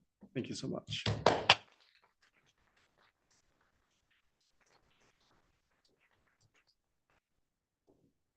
Great, Hope we're thank you, worth the Paula. flight. All right, morning. Mike, follow that. Yeah, exactly. Right. That concludes my report. Yeah. Thank you again, and good morning, everyone. Regent Ramos and Shetler, I hope you can see my eyes and not my bald spot, but I'm just not sure how to address you, so good morning. First of all, it's great to be home. I'm a Spokane native. I've been on this campus, I think, 4 times in the last 9 days, and it's reflective of the systemness of our work. I'm grateful for Daryl and his team and their hospitality. For those of you who have not looked just out to the south a little bit, the Cougar Pride statue is doing its job. I was here a few weeks ago with Gary Schneidmiller, who's in the picture along with Daryl, and then the artist and sculptor Mike Fields, and just so excited to have the Cougar Pride piece here. And most of you know the others are on their campuses. We haven't quite finished all of our unveilings, but we'll be in Vancouver in May. A huge thank you to Gary and Mike and everybody involved in that project. We usually start with the numbers, so why not? The number on the screen was accurate when we posted that slide. As of this morning, we're actually at $119 million in private support to WSU this fiscal year. Some of you know our goal is $150 million. Today is, I believe, the 292nd day of a 366-day fiscal year. Those numbers align in a very odd manner. We're right at 79, 80%. Those things never happen. It's probably less common than the eclipse, less exciting, but fundraising is not a linear sport. So we'll just celebrate the moment that we have alignment and move on. We're not done. We continue to put, I think, very worthy and inspiring proposals in front of some of our best prospective donors and current donors. Appreciate Kirk's continued involvement with our donors, especially, and the leadership of the various colleges, campuses, and units. We will announce an endowed deanship next Friday in Seattle. Next Thursday in Seattle. Very excited about that announcement. There are other proposals of that magnitude out there already that folks are considering. And I just think the team is doing a fantastic job. And I just want to reinforce that this is a team sport. We have engagement from chancellors, deans across the entire system. And they are very much committed to this work, and their teams are very much committed to this work. Endowment. Part of my normal reports, just to give you a quick update on the endowment. The most recent numbers we have in front of us are from February 29th. At that point, the endowment was flirting with 700 million, 697.3. And so by now it just may be over 700 million. Grateful for the work of the investment committee in helping us manage the endowment. A couple of important points relative to the investment committee. Formally, consistent with our governance documents, Regent Shower, I did want to inform the board that Shelley Broader has accepted a position on the investment committee. Shelley's a Spokane native. She started her WSU experience in Pullman and finished via Global. So another Global grad. She's currently retired, unlike many of you, and living in Florida. So I'm grateful for Shelley's willingness to help us. Shelley replaces Rick Doan.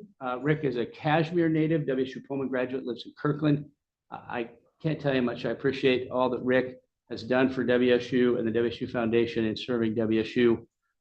One of his roles was on the investment committee. He has helped us in many, many ways. So I'm grateful for Rick's service and look forward to working with Shelley. You mentioned earlier, Regent Redmond is wrapping up her tenure as a regent. So I'm grateful, Regent Redmond. Someday you'll see this recording or read the transcript. So thank you again for all you've done for WSU. Regent Shower, as you know, Regent Redmond is the regent appointee to our investment committee. So I look forward to hearing from you officially as to who will succeed her in that capacity. So that I believe is your decision, and we can handle that as you see fit. Wednesday was Cougs Give, our annual day of giving. I want to thank those of you that participated in that. It was a spectacular day. The total numbers that I have in front of me are 1,738 gifts for $648,507. Just spectacular responsiveness from the Cougar community. This is another really good example of everybody working together. There are folks that work on our annual giving team that do a lot of work behind the scenes. But again, every campus, college, and unit puts together appeals. They recruit volunteers, which we refer to as ambassadors.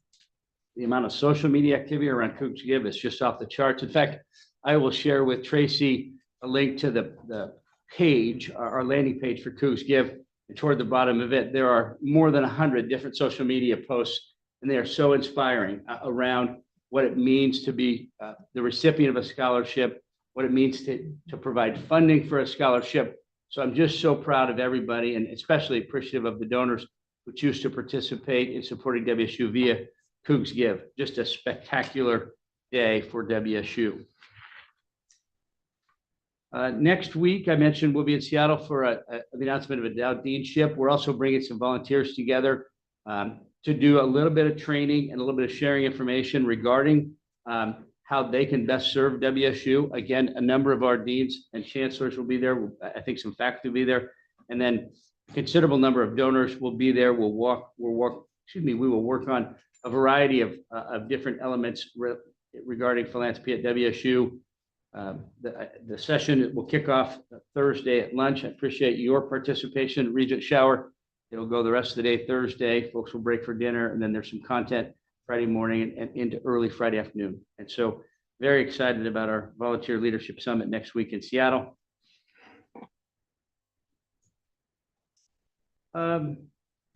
Just maybe a couple other highlights. The WSU Foundation spring meeting will be right here in Spokane 4 weeks from now. And so we'll be back in Spokane for that. And my team, we get together twice a year for Advancement Day in person, and that will be here on the Spokane campus. So just a couple of front burner things.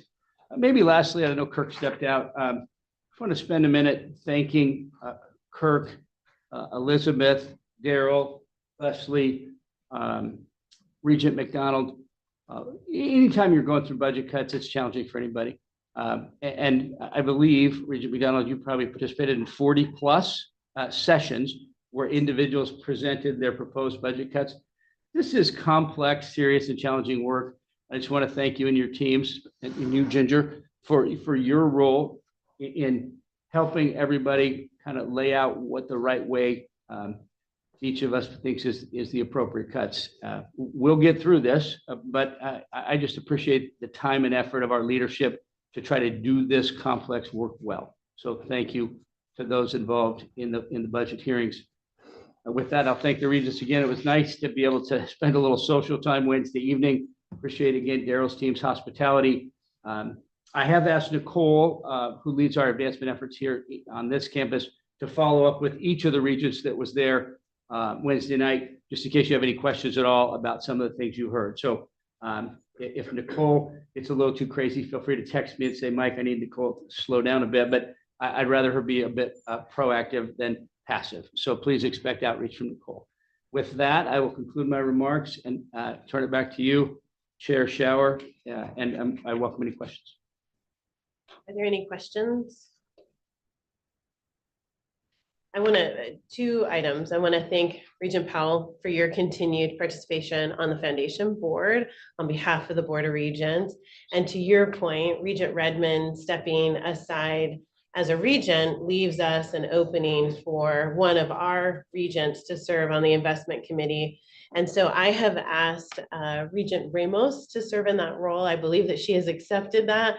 She, among many things that she does to support the Board of Regents, I think is probably one of our best representatives to serve on that investment committee. And so Right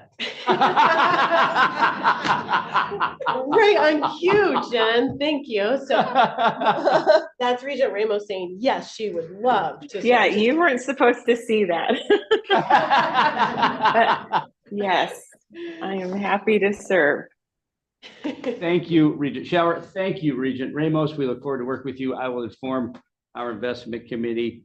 The chair is Bill Ward. I'll inform the committee and the team that staffs that, and we will add Regent Ramos to the roster and fully engage with her moving forward. So thank you again, Regent Ramos. Thank you, Regent Shower. Thank you. Anything else? Thank you for your report. Exciting things happening with the foundation. Thank you again. Go Cougs.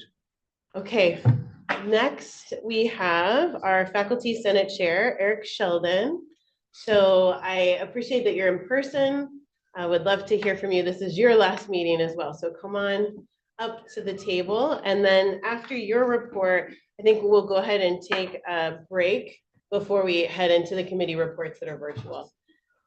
So Senate Faculty Leadership Chair, Eric. Thank you, Chair Shower. As you've noted, this will be my last Board of Regents report. And so it's been a long meeting and I will try to keep my comments brief, but I hope you will indulge me for just a minute or two. And allow me to thank people that have made this past year quite incredible. So as you point out, Senate chairs only are chairs for a year and we're like a butterfly. We have a very flamboyant year and then we fade away to be past chair. So I'd like to start by thanking the Board of Regents, all of you, and particularly you, Chair Shower, for your response to the concerns of faculty recently. I think the response that you provided was absolutely incredible. You all have other obligations. You're volunteering for this position. You have jobs, you have families. Isaac Norquin's a full-time student. Regent McDonald is a full-time faculty person, and yet you've spent, I would hate to estimate how many hours you have spent addressing faculty concerns. I think you have demonstrated an incredible commitment to Washington State University and to its faculty. Faculty Senate was privileged, honored to be part of that. I hope we can continue to play a role in doing that. I think it was wildly successful and really reassured faculty that their voices are being heard and their concerns understood. I guess I would like to say that I think that the response was in many ways unprecedented. I would like to see some news coverage of it. I know that Phil Weiler is here and is responsible for, amongst other things, the WSU Insider. I would love to see some national recognition for this effort because I think it was really outstanding and incredible. I would also like to thank everybody that I've interacted with throughout the WSU system, starting with President Schultz and Provost Chilton. A lot has been said about how dedicated they are, how inspired they are, how effective they've been. I would just like to say that they and everyone else I've worked with has been incredibly friendly and has really welcomed me as a incoming Faculty Senate chairperson. There's a lot being said about the commitment to shared governments, the tripartite system. I would just like to say that I have felt much more like we are all part of a team, a single group, and it's been really, it's in many ways changed my views of Washington State University entirely. I have to say, I've only been a Coug for 20 years. And many of the people I met throughout the last year have represent, I would say, multi-generational commitments to Washington State University. It's really been an eye-opening and inspiring experience. I'd also like to thank the past chair, Christine Horn, without whom I would have had little to no idea of what I was doing. New chairs are sort of thrown into this position without a great deal of experience in amongst other things, this type of public appearances. Now, if you want to hear about microscopy or cell biology, I am much more articulate. And I also want to thank the chair-elect Tracy Klein, who is our first non-Pullman chair ever. And that will be a new chapter, I think, in Faculty Senate and shared governance. I'd like to thank particularly the people that I've interacted with who have really make the system work. The people who operate behind the scenes, Katrina Peterson Wilson in the Provost office, Tracy Jordal and Ginger Dreffel, Kylie Kondasta, all in the President's office, or Tracy works for you. And last but perhaps most, I'd like to thank Anna Schilter, who works for the Faculty Senate.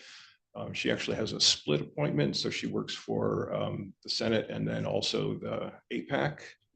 And I don't know if you've ever worked for had a split appointment working for two bosses. But if you haven't, I would assure you that both parties expect you to work 100% of your time for both of them. And Anna Schilter manages to pull that off somehow. So I'd like to thank all of those people. And finally, I would like to thank the faculty of Washington State University. Being a faculty person is not just having a job. Jobs come and go. We live in a society where jobs are pretty transient. The notion of spending multiple decades dedicated to a company or an institution has really faded from our society, and yet that's the kind of dedication that is required to be an effective instructor, to be an effective researcher. And so the people who have dedicated their lives to Washington State University, I think, deserve the recognition and thanks. I would particularly like, as chair of the Faculty Senate, to thank the people who came forward with concerns, complaints, and criticisms. Those are hard things to do. It takes a fair amount of courage to speak up, particularly in an environment of limited resources where the answer to your request may very frequently be no. And I think it's easy to get discouraged. It's easy to stop caring. And I really admire the people who have continued to bring the concerns forward. It has made my job as chair of the Faculty Senate more challenging. It's always nice to hear good things. But at the end of the day, I think the concerns make us stronger. They make us reflect on what we think we know, and hopefully strengthen us, or perhaps open up new ideas and new thoughts about what to do next. So I want to thank all of the faculty at Washington State University, but particularly those people who have spoken up and made their concerns heard. With that, I think I would like to give my formal report, which will be the last time I do this. So since our last report, we've had the pleasure of having a number of speakers. One of them was Stephanie Kane, who's the executive director of the WSU Office of Institutional Research, who I have pestered for real data many times over the last year. And not last but not least, we also heard from our WSU president, Kirk Schultz, and we thank him again for coming to the Senate and speaking to us. And we will have the opportunity to do that one more time before the end of the year, and we appreciate that. We also had as I mentioned, the opportunity to participate in listening sessions throughout the WSU system on 5 different occasions. The Senate chair and chair-elect met with administration and faculty on the Spokane campus earlier this month. And I'm starting to get to know my way around this campus as a result of that.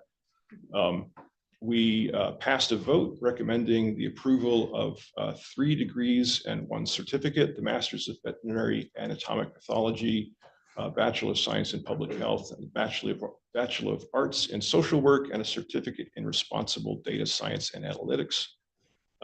We met with the president and provost to discuss system level issues.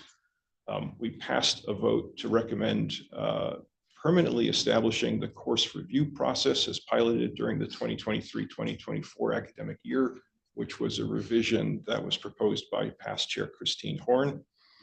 The Faculty Senate formed an ad hoc committee on salary step structure to investigate different mechanisms for dealing with faculty salaries.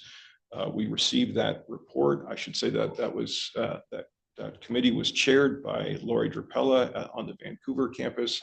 They did a fantastic job. They have an extensive and thought-provoking report that is linked to our Faculty Senate website. And last, but certainly not least, the Faculty Senate passed a vote to recommend that undergraduate, graduate, and professional degree students whose names remained on the official list of degree candidates be advanced to the degree set above their names as members of the classes of the spring of 2024, summer of 2024, and fall of 2024. And it was our honor and privilege to do so. That's my report. Appreciate your report. I certainly have some comments, but I want to open it up to see if anyone else. Yes.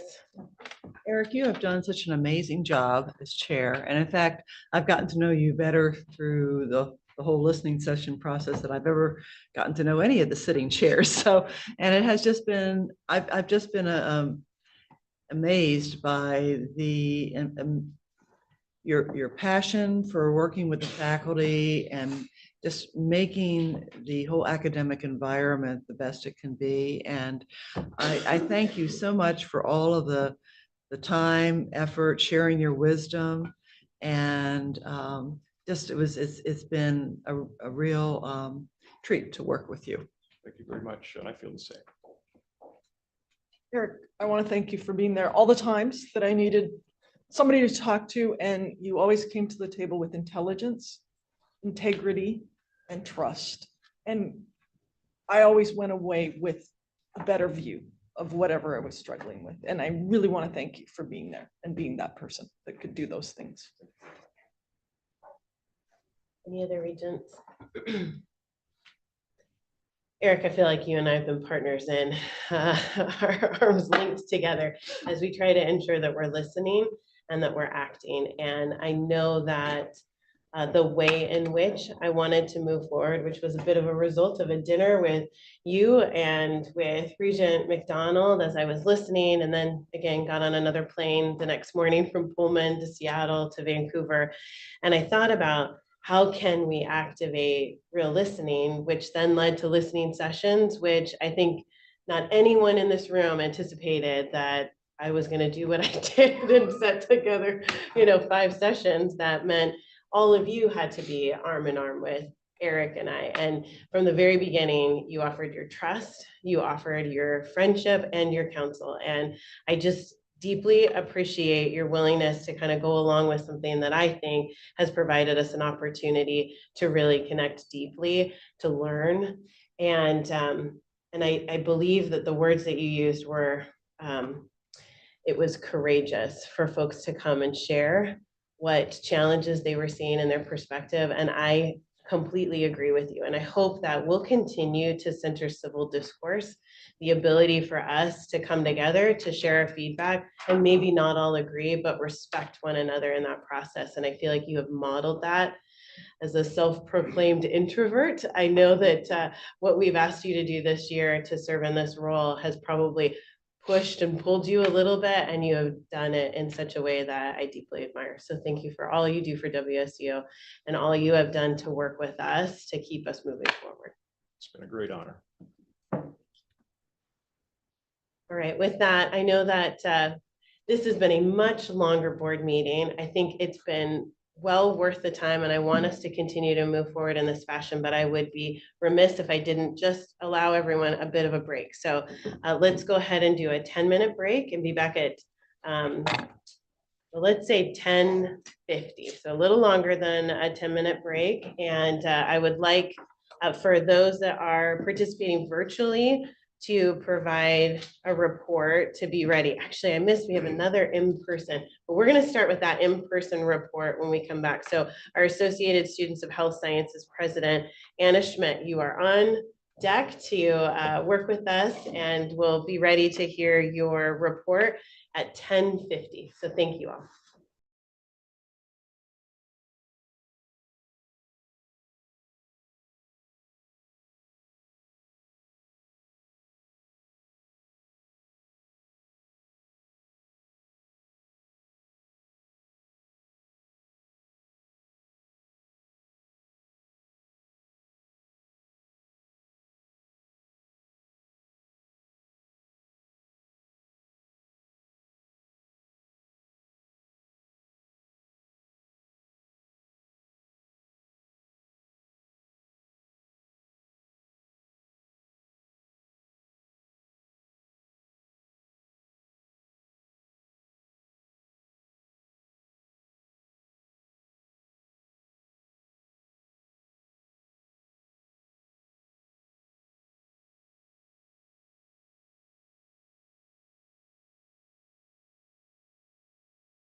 the Board of Regents is returning after our break, and we will get started with our shared governance report. I do want to mention that we are hoping to wrap up our meeting about 12:30. And so we don't want to reduce any of our shared governance reports. So I'd ask the regents to just be prepared, since we did spend all day yesterday in committee meetings, to move through your content, both sharing and then any motions that we need to take that we are ready to go. So with that, I'd like to invite our Associated Students of Health Sciences, President Anna Schmidt, to join us. Morning, Anna. We're hoping you can also introduce yourself and tell us a little bit about you. Yeah. Okay. Hi, everyone. So my name is Anna Schmidt, and I am, I don't know why the camera looks like that. Should I move over? Oh, that's better. Okay. So anyways, I am currently in the dietetics program, just like Alyssa was mentioning. I'm in my second semester out of 3. And then I also did my undergrad at WSU as well in the nutrition and exercise physiology program. So double coup, and I'm loving it. Yeah, and then this is also my second year as ASWSU president. So I recognize some of you from last year's report. This year we have had a lot of great things going on. I think post-COVID was a little hard to get engagement, especially with our smaller campus and just how busy our students are with rotations and the weird hours and just all of the crazy commitments that we have. So I think this year or last year and this year, we've really worked to kind of rebuild the engagement with our students, as well as getting engaged in government, events, all of that stuff.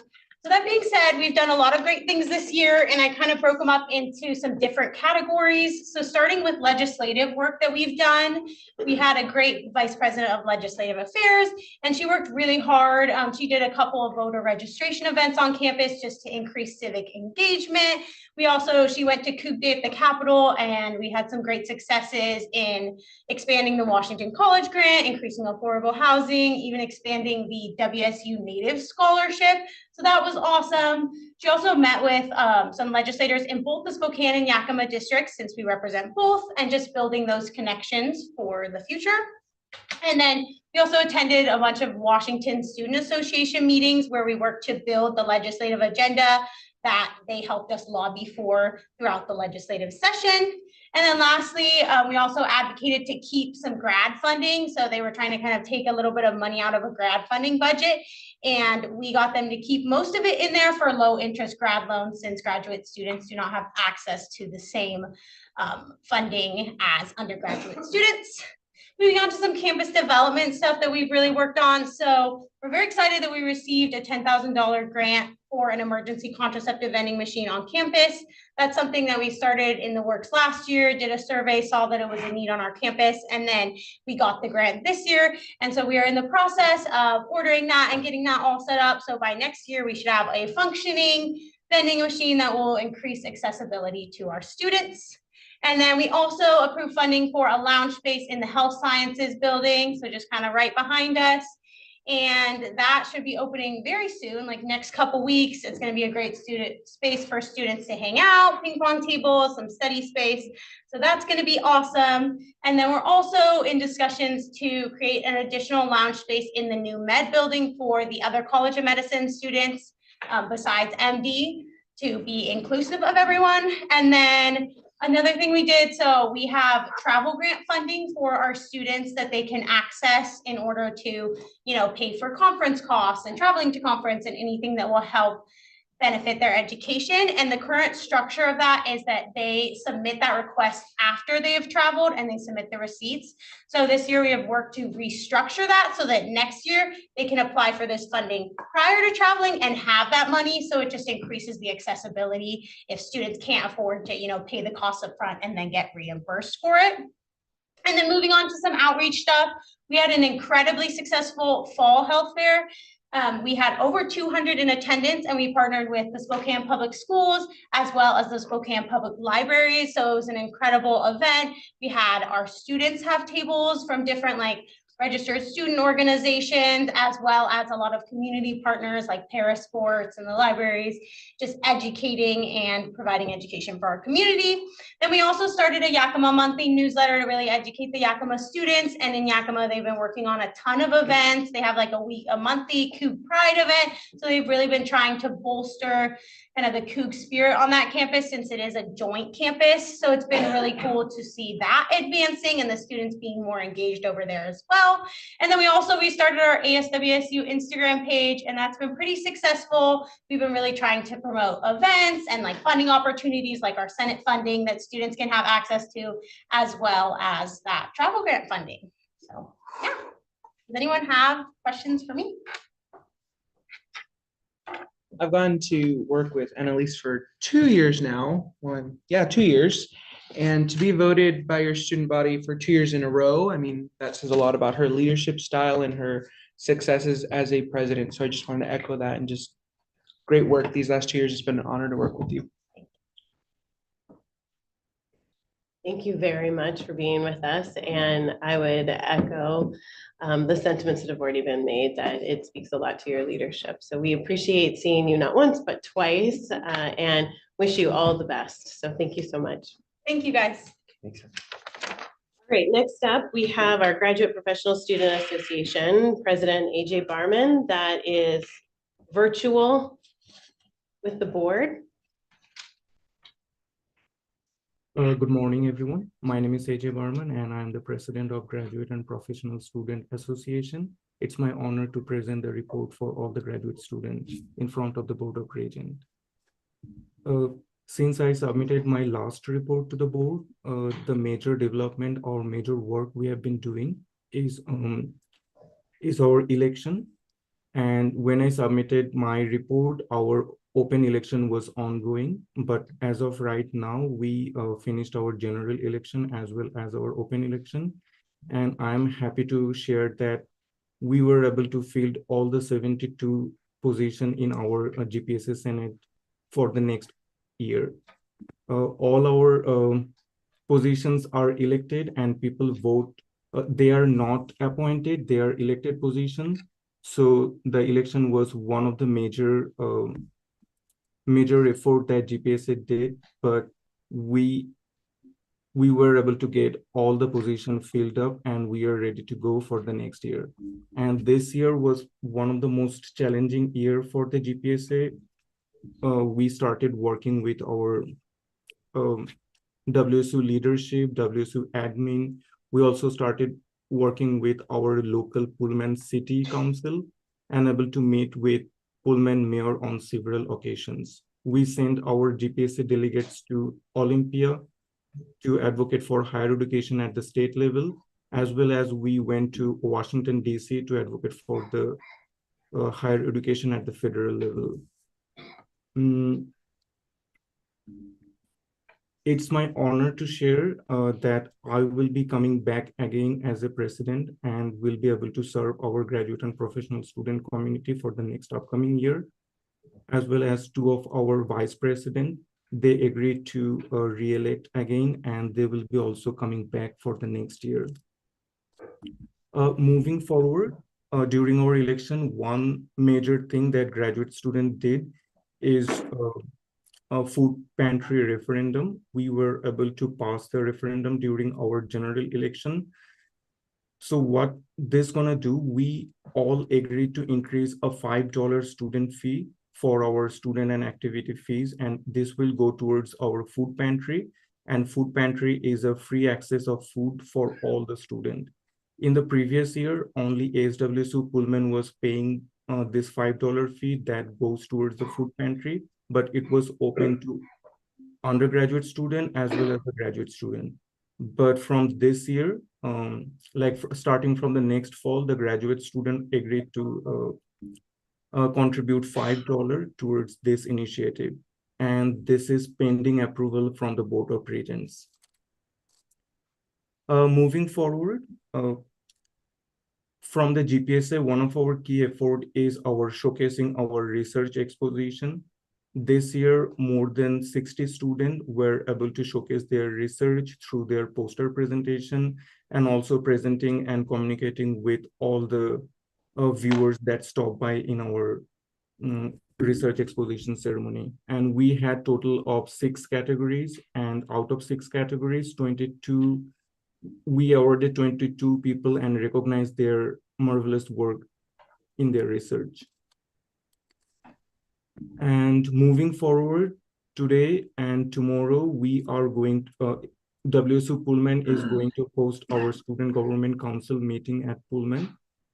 All the outgoing and incoming president, vice president, and director of legislative affairs from across the WSU campuses, they're coming to Pullman, and we will be able to finalize our next year's agenda and also give a brief overview to the incoming president, vice president, and DOLA about how our shared student government council work.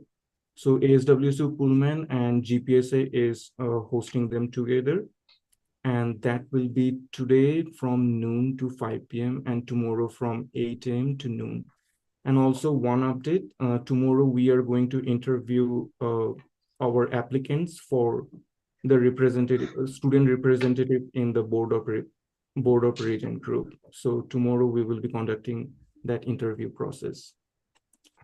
And that is my update for this session. Thank you, everyone. And if anyone have any question, I will be happy to answer. Thank you for that. I have one comment, AJ. All of those leaders are coming over to my house for dinner tonight, right? Are you going to be there? Yes. See you there. Yeah, exactly. I understand we have more than 50 leaders from across the system coming to my house for dinner. So That's incredible. yeah, it'll be really exciting. So thank you for your report, and I'm looking forward to meeting you all. Can we come? Yeah, I was like, I didn't hear an invite there, It's but a buffet. Do more at this point. yeah. You know, it's a buffet. It's Yeah, nice right. weather. We'll be outside. AJ, congratulations on being reelected. Excited to be working with you another year. Thank you for your service and for what you're doing. It is always sad to see our student regent graduate and move along. And so I am excited to hear that it sounds like you'll be interviewing the next person to sit at this table with us. So appreciate all that you're doing and look forward to continuing to work with you. All right, I'm going to call up our Administrative Professional Advisory Council Chair, Angie Center. Hi, thank you for giving APAC time to report today. I know we're a little tight on time, so I just have 3 quick updates for you and then any time for questions. In our March meeting, we were able to meet with HRS and some Workday teams to look at the AP performance evaluation process, which will be changing. So in the upcoming year, annual review processes will be handled differently through Workday. So it was very nice for us to get that information in advance, so our members know how annual review processes will move forward in the future. And we also had an important vote in that we voted to increase APAC Council membership from a 1 to 90 ratio, with less than 90 AP employees receiving 1 seat per campus or location, to less than 90 employees receiving 2 seats per campus location. So we've increased representation on the council for locations that have less than 90 employees. We felt like this was very important as certain campus and locations are changing, just to give more voice to the council, as APAC is system-wide representation. Our April meeting we just had, and we went over the AP Employment Engagement Survey results and the next step responses. So thank you to all locations and units that have submitted next step responses to that survey. That survey data was very important to APs, and so we're excited to see some movement forward in those areas. We did also talk about the HRS mentorship program, which is open, some discussions about the 2024 Elevating Cougs event and the leadership enhancement cohort. We're really focused this year on providing professional development resources to APs across the system. So all those good and wonderful things that are happening, we just want to help spread the word. And then what I wasn't able to share with you last meeting, because it was still in the works, was our wonderful award winners for the AP Contribution Awards. So you can see their smiling faces on the screen right there. And this is a system-wide award as well. So this award highlights nominees for exemplary productivity, innovative problem solving, positive working relationships, and community and university service. So huge congratulations to Kimberly Cuffley from Spokane, Micah DeMarco from WSU Pullman, Jenny Glass from WSU Puyallup, Mary LaCoy from WSU Pullman, Michelle Martinez from WSU Pullman, and John Rary from WSU Pullman. So snippets of their nomination letters are available on our website if anybody's interested. And if any of you knows any of these individuals, please give them a hearty congratulations, as this is an appropriate award for them. So that concludes my report. If there's any questions. Great. Thank you, Angie. And please pass along our congratulations to those award winners. That's a great honor. Look forward to continuing to work with you. Great. Thank you. All right. At this time, we're going to move to the Board of Regents committee meetings, and I'm up first with the Executive and Governance Committee meeting. I'd like to just again remind the audience, we spend all day together on Thursday going through these committee meetings. And so if it feels a little quick as we begin a series of multiple actions, it's because we've done so much work in our committees the day before to achieve a rather rapid pace on both our report out by the Regents as well as the votes that will take place. This does not mean that there wasn't thoughtful consideration or dialogue to achieve what we hope to achieve in the next few minutes, which is a series of many action items. The first action item before the Executive and Governance Committee is the re-election of the officers. And I will just add that currently we have one-year terms to serve in the past chair, current chair, and vice chair role. And we have a practice over the last few years of having the chair serve more than 1 year. This is a big job, and learning the job and helping to ensure that you're filling the role that's needed at the time has taken just a minute or so. And we've had a few outside impacts that have contributed to at least my tenure as chair. So I am pleased to continue to ask the board for my ability to serve as the chair of the WSU Board of Regents. I will also add, just given the time commitment this role is, I am doing this because of those students that see themselves having the opportunity to sit at this table. I often employ in my little business out of Vancouver, Washington, graduates from WSU, particularly WSU Vancouver. And I recently had a graduate, I sat on the front porch of our little house, and she said to me that seeing Lester serve and seeing me serve was an opportunity for her to dream that she one day, as someone who comes from America Samoa, could have a seat at a table like this.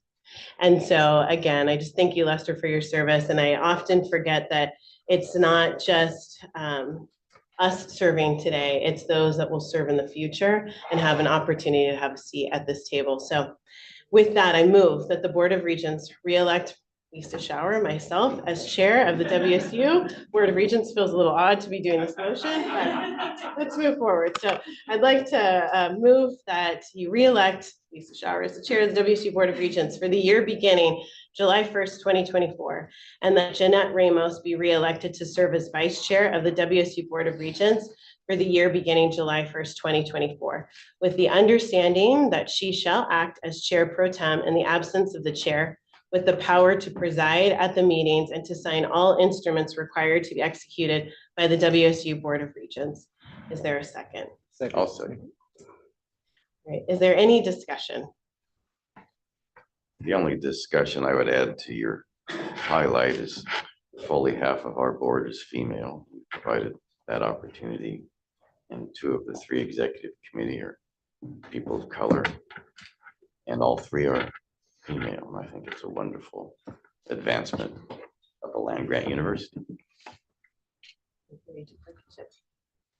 Thank you for your continued efforts, passion, and dedicated time that you put into this role. And I mean, not just in these rooms, but in your work and your everyday life. We just, as a student, I appreciate what you do. Jen is Regent Ramos as well, and your continued efforts, and just really appreciate that. I want to also extend my thanks to Marty and to Jen for your leadership and partnership. When I say yes to this, it was after some conversations with the two of them that they also would be saying yes as well. So, all right, I'm going to move us to a vote. All those in favor, please say yay. Yay. Yay. Anyone opposed? Okay, hearing none, motion has passed. Thank you. I'm going to move that the Board of Regents also reviewed bylaws updates and that we are ready to approve proposed revisions to the Board of Regents bylaws, eliminating the future action item requirement for agenda items, except for certain items and others that are designated by the board chair. Is there a second? Second. Thank you. Any discussion? Hearing none, all those in favor? Aye. Any opposed? All right, motion has passed. This concludes the executive and governance report. I'd like to turn it over to Regent Dickinson, who will provide a report for the Strategic and Operational Excellence Committee. Thank you, Regent Shower. I had the opportunity to sit in on behalf of Regent Shetler in this particular Strategic and Operations Committee report. And we had a very full afternoon yesterday. A big thank you to our Chief Compliance and Risk Officer, Charles Camerzal, who provided us a semi-annual compliance review. I thought we got some great information around the enterprise risk management review, diving into some of the scoring and feedback around risk rankings. Our top 3 risks being called out as enrollment trends, financial stability, and the athletics and the Pac-12 transition, which we know kind of moved up the list for various and obvious reasons, but are confident to see perhaps that kind of fall off the list maybe next year and we'll have something different. But we hope, right? So I appreciated too with Charles just telling us how they're working really hard to refine their lists. And really working to how to create kind of a plan for these areas of attention. We also had an update on Title IX and still ongoing areas that they are focusing on and monitoring are things in the space of transgender athletics or athletes, waiting to see kind of where the federal government might be landing with their proposal, as well as scholarships as it pertains to Title IX and some of the trends that we're seeing across the country on that too. We then had a report around our WSU research enterprise where Provost Chilton and our interim Vice President for Research, Mike Wilcott, came back to us from our previous board meeting and were able to answer and go deeper on some questions that the Board of Regents had prior in our prior meeting. Those questions were: 1, what happened to the other categories in our NSF herd and R&D expenditures? There's great information that you can see and learn more about, but really helpful. So thank you, Elizabeth. The breakout of the research expenditures and where they come from. And then the third one was, what are the factors that influence the changes in unique PIs? And I personally learned a lot about research yesterday that I had not had. So I just thank you for the time to kind of dive into that. I think it was valuable. Next, we had a WSU Human Resource update from our Vice President of Human Resources, and that was provided by Teresa Elliott Cheslick with her team. And we went through some information around the employee engagement survey, understanding some of their efforts around recruitment and retention, had some questions specifically as it pertained to employee turnover.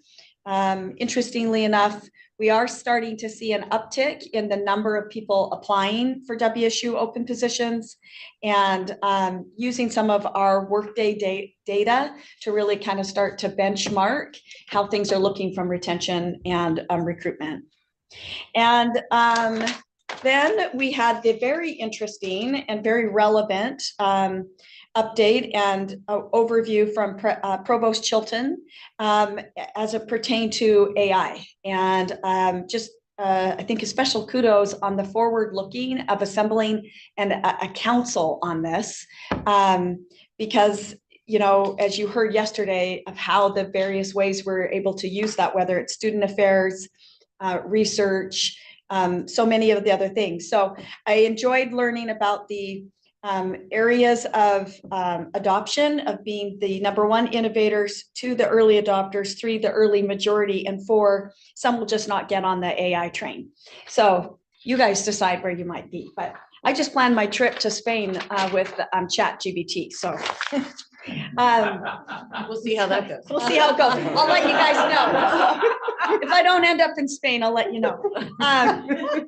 Again, the council framework around data security, research, ethics, and privacy, and teaching and learning was those 4 areas I think are spot on, and appreciate the time being spent in this space. It's going to matter for WSU's relevance and ability to adapt to the future changes that we're going to need to. So thank you. Lastly, we had Vice President Chancellor DeWalt share with us and ask us to move the WSU Spokane strategic plan approval to the agenda today, which will be an action item. So it was a packed committee report, but it was really informative. So thanks to everybody who participated. And we know that a lot of work goes in to preparing those presentations. So please know we take a lot from those. So thank you. So at this time, I would actually like to present the action item. Yeah, I wish to have it noted for the record that it was decided that this item would be presented as an action item rather than a future action item in accordance with the Board of Regents bylaw 212B. Thank you. So the item was presented as a future action item and recommended for action by the board today. As there were no objections to moving this, it is being presented to the board for approval now. You can go ahead and make the motion. I moved a little fast. I don't have the actual motion. Okay. I move that the Board of Regents approve the 2024-2029 WSU Spokane strategic plan. Is there a second? Second. Any discussion? All right, hearing none. All those in favor? Aye. Aye. Anyone opposed? Okay, hearing none, the motion passes. Thank you. That concludes my report. All right, Academic and Student Affairs Committee report. Regent Pico will provide the committee report. Thank you, Chair Schauer. On behalf of our committee, we're presenting 5 action items for the board's consideration this morning. The first is to vote on a proposed revision to the Washington Administrative Code number 504-24030 regarding undergraduate housing requirement. These proposed revisions include changing some of the language to be more inclusive. Also, changes were made that shifted the emphasis from accreditation, which students had previously received before coming onto campus, say, for example, a Running Start program, to a more age-based criteria. Thus, I would move that the Board of Regents adopt revisions to the Washington Administrative Code 504-24030 undergraduate housing requirement for the WSU Pullman campus. Is there a second? Second. Any discussion? Hearing none. All those in favor? Aye. Aye. Aye. Great, we're on a roll. Any Okay. opposed? Okay, hearing none, motion passed. Keep going, Doug. The second action item also pertains to a revision in the Washington Administrative Code, this code being number 504-26, which pertains to standards for conduct for students. The intent of these revisions include streamlining the process, making it more efficient. For example, reducing the number of committee members required for a quorum, which currently can be a big time-consuming hurdle in their process. Thus, I would move the Board of Regents to adopt revisions to the Washington Administrative Code. It's 504-26 standards for conduct for students. Is there a second? Second. Is there any discussion? All those in favor? Aye. Any opposed? All right, motion passes. Switching gears, the next three items concern establishing 3 new degree programs. And before I present the 3, I thought it might be helpful to describe the process, how each of these 3 degree programs were vetted before coming to the vote here today. The process starts with the faculty in the department which the degree program is being proposed. It then is revised by the deans, then the provost, and then the faculty senate. If it passes that scrutiny, it then comes before the regents for our review and action. The 3 degree programs being put before us today include establishing a Master of Veterinary Anatomic Pathology degree, a Bachelor of Science in Public Health degree, and a Bachelor of Arts in Social Work degree. All 3 were originally presented as future action items, and after yesterday's presentation, recommended for action today by the board, as there were no objections to moving this to an action item. They are now being presented to the board for approval. We okay with that? Yep. Okay. The first degree program being presented for action is the establishing of a Master's of Veterinary Anatomic Pathology degree. As Regent McDonald on our committee said, in short, this action would provide students in the PhD program with a pathology credential and an opportunity to just complete a master's. Thank you. I move that the Board of Regents establish a Master's of Veterinary Anatomic Pathology degree for the Pullman campus. Second. Is there a second? Thank you. Any discussion? All those in favor? Aye. Aye. Any opposed? Hearing none, motion passes. The second new degree program being proposed is to establish a Bachelor of Science in Public Health. This degree program is directly in response to a community need, especially serving our rural areas of the state. For example, we think about COVID and the relationship between a virus moving from animals to humans. How can we at WSU further help create a healthy environment in our communities? This degree, we feel, would be a contribution toward that end. And I would move that the Board of Regents establish a Bachelor's of Science in Public Health degree for the WSU Pullman, Spokane, and Vancouver campuses. Is there a second? Perfect. Thank you. Any discussion? Hearing none, all those in favor? Aye. Aye. Any opposed? Finally, just one more. The fifth action item is to establish a Bachelor of Arts degree in social work. This program would be funded exclusively by the legislature and would be offered for the benefit of the WSU Tri-Cities campus. And as Chancellor Haynes yesterday was at our committee gathering, she said our community desperately needs this. So I would move that the Board of Regents establish a Bachelor of Arts in Social Work degree for the WSU Tri-Cities campus. Is there a second? Aye. Any discussion? Those in favor? Aye. This concludes our report. Motion passes. Thank you for moving so quickly. I do want to note that the last 3 items did move from future action item to action item, which is in accordance with the Board of Regents bylaw 212B. All right. Move to the next. All right, the Finance and Administration Committee report, Regent Ramos. You'll provide the committee report. There are 13 action items, which I believe Regent Cerna will lead us through, but I'll go ahead and ask you to go ahead and get started. Okay, thank you, Chair Shower. And yes, this will be a team effort because yesterday in committee, we reviewed 19 subject areas, 13 of which today will become action items. I just want to maybe provide a couple comments. One, I'd like to thank Regents Cerna, McDonald, and Shetler for their active engagement. I would like to thank President Schultz and his entire leadership team for the extensive due diligence that we have been conducting on behalf of Washington State University for our financial health. And lastly, I think I would be remiss if I didn't thank Executive Vice President for Finance and Administration and our CFO, Leslie Brunelli, and her entire team for their deep and extensive expertise in this area. I just want to emphasize, not only do we meet in committee, but we also have several meetings, subgroups where we're just doing extensive due diligence and oversight.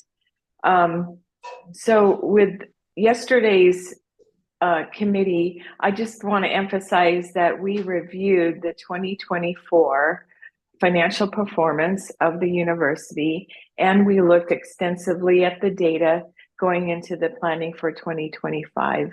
Additionally, we reviewed the 2024 athletic budget performance and will be proposing that we approve the 2025 budget later on today. There is an extensive amount of data, and I just wouldn't do it justice by skimming over the materials. We have done a great amount of teamwork to understand, and I really appreciate the Regents' patience as we've described every element that makes up our complex financial system. And it takes everyone on the team, our own individual accountability and due diligence again, to ensure our fiscal responsibility and financial health. Last thing I would say, I appreciate the public comment that we received in March, and are listening to all of the input that we received. So that's just a brief summary of our committee activities. I'll turn it over to Regent Cerna, who will go over our 13 action items from yesterday. Thank you. Thank you, Regent Ramos. All right. Thank you, Regent Ramos. And the first action item is to vote on services and activities fee rate changes for the academic year 2024-2025. I move that the Board of Regents authorize rate changes in campus service and activities fees for the academic year 2024-25. Is there a second? Second. Any discussion? All right, hearing none. All those in favor? Aye. Aye. All right, motion passed. All right. Next action item is to vote on the services and activities fee committee allocations for summer of 2024 and academic year. I move that the Board of Regents approve the allocation of service and activities fees for the academic year 2024-25 and summer 2024 as recommended by the student-led S&A fee committees representing each of the WSU campuses. Is there a second? Second. Thank you. Any discussion? All right, all those in favor? Aye. Aye. Any opposed? All right, motion passes. The next action item is to vote on the proposed Chinook Student Center mandatory student fee rate change. I move that the Board of Regents authorize a rate change for the Chinook Student Center mandatory student fee effective fall semester 2024. Is there a second? Second. Yeah. Any discussion? All those in favor? Aye. Aye. Any opposed? Hearing none, motion passes. The next action item is to vote on the proposed Compton Union Building mandatory student fee rate change. I move that the Board of Regents authorize a rate change for the Compton Union mandatory student fee effective fall semester 2024. Is there a second? Second. Any discussion? All those in favor? Aye. Aye. Any opposed? Motion passes. The next action item is to vote on the proposed Student Recreation Center mandatory student fee rate change. I move that the Board of Regents authorize a rate change for the Student Recreation Center mandatory student fee effective fall semester 2024. Is there a second? Second. Thank you. Any discussion? All those in favor? Aye. Aye. Aye. Any opposed? Hearing none, motion passes. The next action item is to vote on the WSU Vancouver Technology Fee Committee allocations for fiscal year 2025. I move that the Board of Regents approve the allocations as recommended by the Vancouver Student Technology Fee Committee for the 2025 fiscal year. Is there a second? Yeah, any discussion? I had one thing.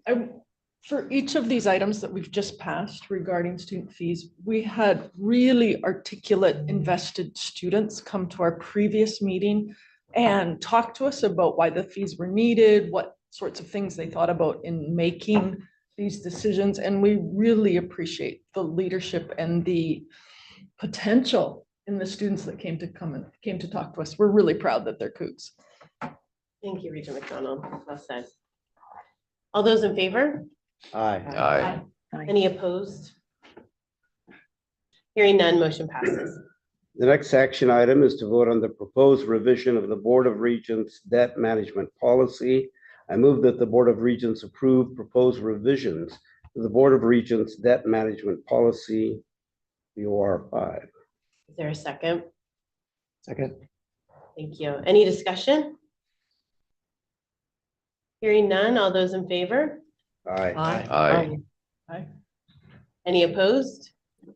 All right, motion passes. The next action item is to vote on the workday contract renewal. I move that the Board of Regents authorize the renewal of WSU's contract with Workday and delegate authority to the president or designee to execute the contract for a term of up to 10 years, with a total cost of $22.3 million, plus any incremental annual costs resulting from an increase in the number of WSU employees if applicable. Is there a second? Thank you. Any discussion?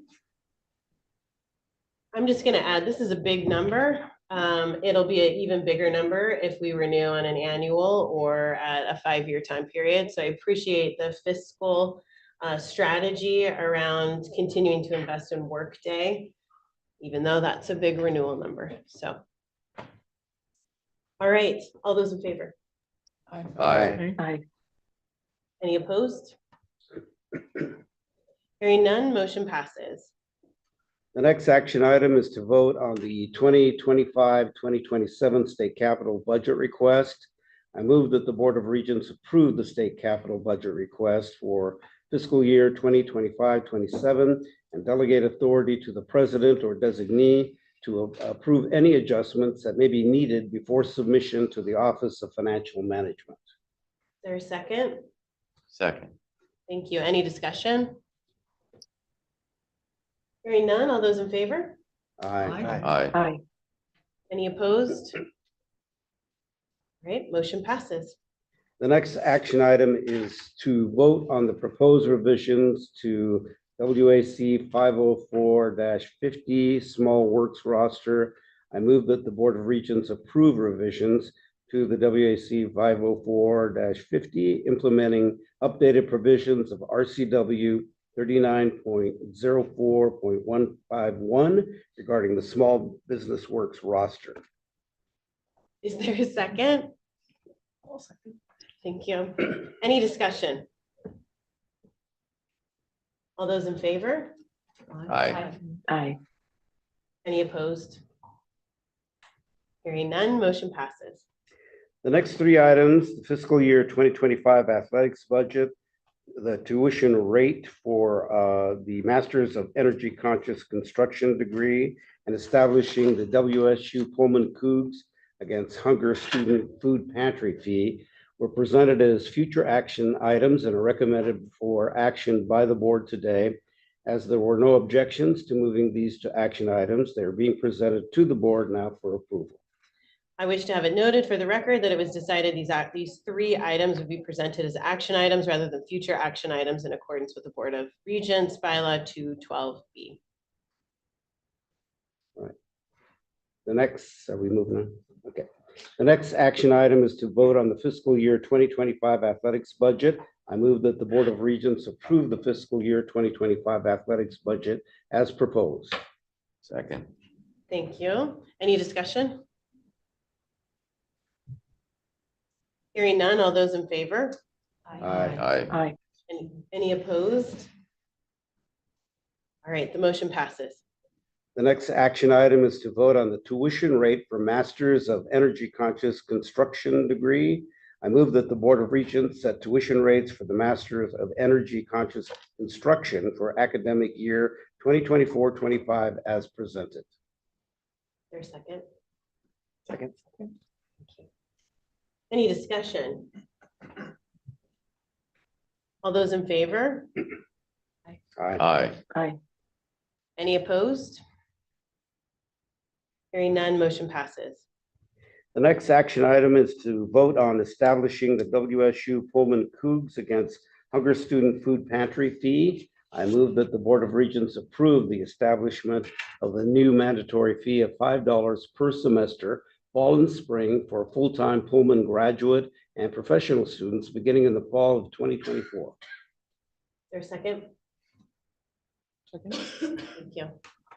Any discussion? All those in favor? Aye. Aye. Any opposed?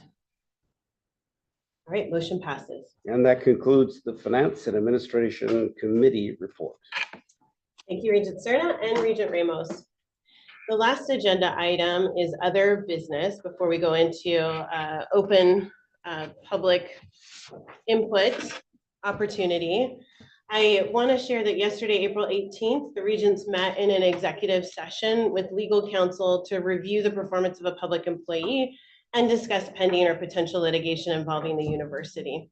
Related to those discussions, I wish to note for the record that it was decided that this item, the next 3 items, would be presented as action items rather than future action items in accordance with the Board of Regents bylaws 212B.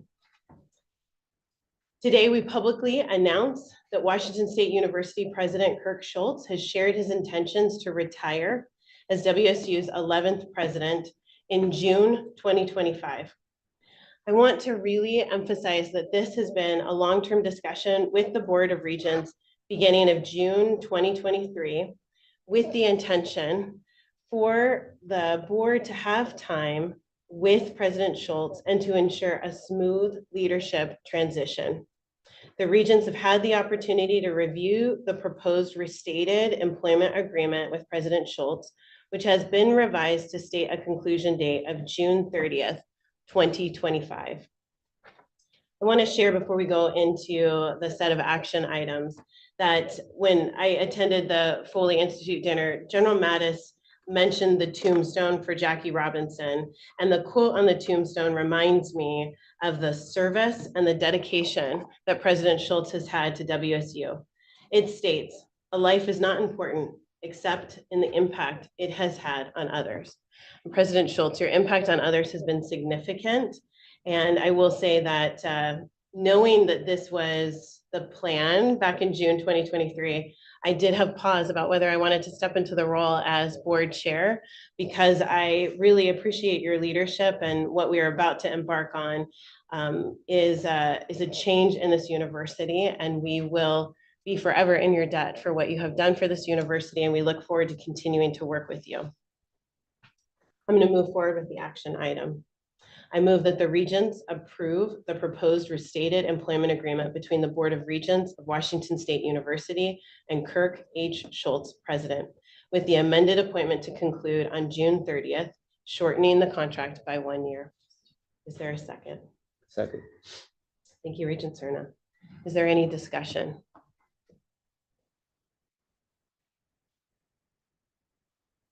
All right, hearing none. All those in favor? Aye. Aye. Aye. Any opposed? Motion passes. Because of this action, the Board of Regents will not complete a comprehensive presidential review, which was scheduled to occur this year. But instead, we will move forward with completing an annual evaluation, which will be completed by the board's June retreat. In accordance with the Board of Regents bylaws 3, period 2, I have established a presidential search advisory committee. I have asked Vice Chair Jeanette Ramos to serve as the chair of this Presidential Search Advisory Committee. Regent Ramos will be joined by Regent Cerna, Regent Powell, and Regent Blankenship as representatives for the Board of Regents. In total, the committee will consist of 25 members, 4 regents, 5 at-large positions, and 16 nominated members. The committee will advise the Board of Regents on matters relating to the search for a new president of Washington State University. This is an important opportunity for us to select our 12th president of the university, and this search committee will be crucial to our ability to move forward. The process in which this committee will be guided is a product that the executive committee has prepared, which is a document that each of you have had the opportunity to review. The presidential search guidelines have been developed with input from the regents, and the regents are proposing that this presidential search guidelines be the tool in which we are able to not only stand up the selection committee, but move forward with this process. We want this process to rely on WSU's adopted equity impact assessment tool as an equity lens for the search process. And we want to design it so that regents are meeting their responsibilities in a manner that is responsive to the leadership needs of the institution today and in the future as we serve the state of Washington. We believe this will provide a general procedural framework for the search and the selection of the institution's next president. I also want to say that because of President Schultz's ability to work with the board so closely as we navigate what will be our next year together, we have had time as a board to be able to think about how we envision this process, what those search guidelines will look like, and be able to set up that search committee for success. So I am moving that the Board of Regents approve the presidential search guidelines as proposed. Is there a second? Second. Any discussion? All right, hearing none, are all those in favor? Aye. Aye. Anyone opposed? All right, motion passes. In February, the Board of Regents Executive Committee interviewed 3 national executive search firms capable of assisting the Board of Regents and the Presidential Search Advisory Committee in identifying and recruiting a new president for Washington State University. The following are the criteria used to evaluate these firms: familiarity with or experience conducting searches for Washington State University, or if none, in higher education institutions of similar size, complexity, and structure as the Washington State University system. Secondly, we looked at a proven track record of employing creative strategies, research techniques, channels, and methods in recruitment. Third, a demonstrated ability to make successful presidential placements in higher education, particularly land grant, research institutions. We looked for a senior consultant assigned to facilitate the search and represent the institution. We perceived overall quality of work based upon the thoroughness, content, and professionalism of the written proposal and the interview that we conducted. The executive committee met with these 3 top firms with solid experience in higher education. And through this process, the search firm of Isaacson and Miller emerged as the best suited to assist WSU with this important undertaking. Isaacson Miller has extensive experience conducting successful executive level searches with a proven ability to recruit highly qualified, diverse, and nationally respected candidates to higher education institutions, leading land grant universities, research institutions with strong academic research and education. I will just note that Isaacson and Miller are involved in other searches, and we will have the dedication of one of the senior partners working with the Presidential Search Committee. This was not an interview process where we thought the outcome was going to be Isaacson and Miller. However, we believe they understand WSU and they will help us navigate to identify and recruit our 12th university president to WSU. So with that, I move that the Board of Regents approve the Executive Committee recommendation to appoint the executive search firm Isaacson Miller to assist with the hiring and recruitment of WSU's next president and delegate authority to the president or his designee to execute a contract with Isaacson Miller. There's second. Second. Thank you. Any discussion? Hearing none, all those in favor? Aye. Aye. Any opposed? Motion passed.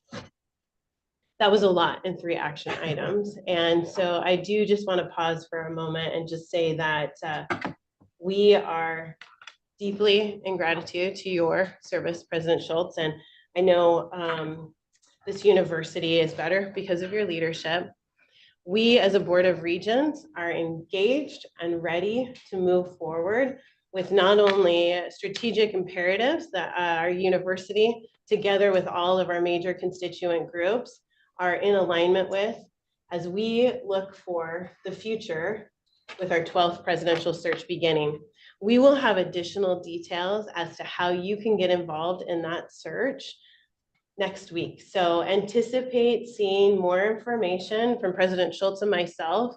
And right now we're hoping that we spend time today and throughout the weekend celebrating President Schultz's impact. He will be with us for another year as we navigate the challenges ahead and the opportunities. With that, I'd like to go ahead and open up our public comment period. When I sat down here in this seat, there were 8 that had signed up to be able to address the board. So I'd like for us to have the opportunity for those folks to join us. You'll be given up to 2 minutes each. I ask that you share your name and any affiliation that you have. We are interested in hearing your feedback. If you are participating virtually, then I will let you know when we're ready, ask for you to unmute yourself. And once you've concluded your comments, then we'll ask that you mute.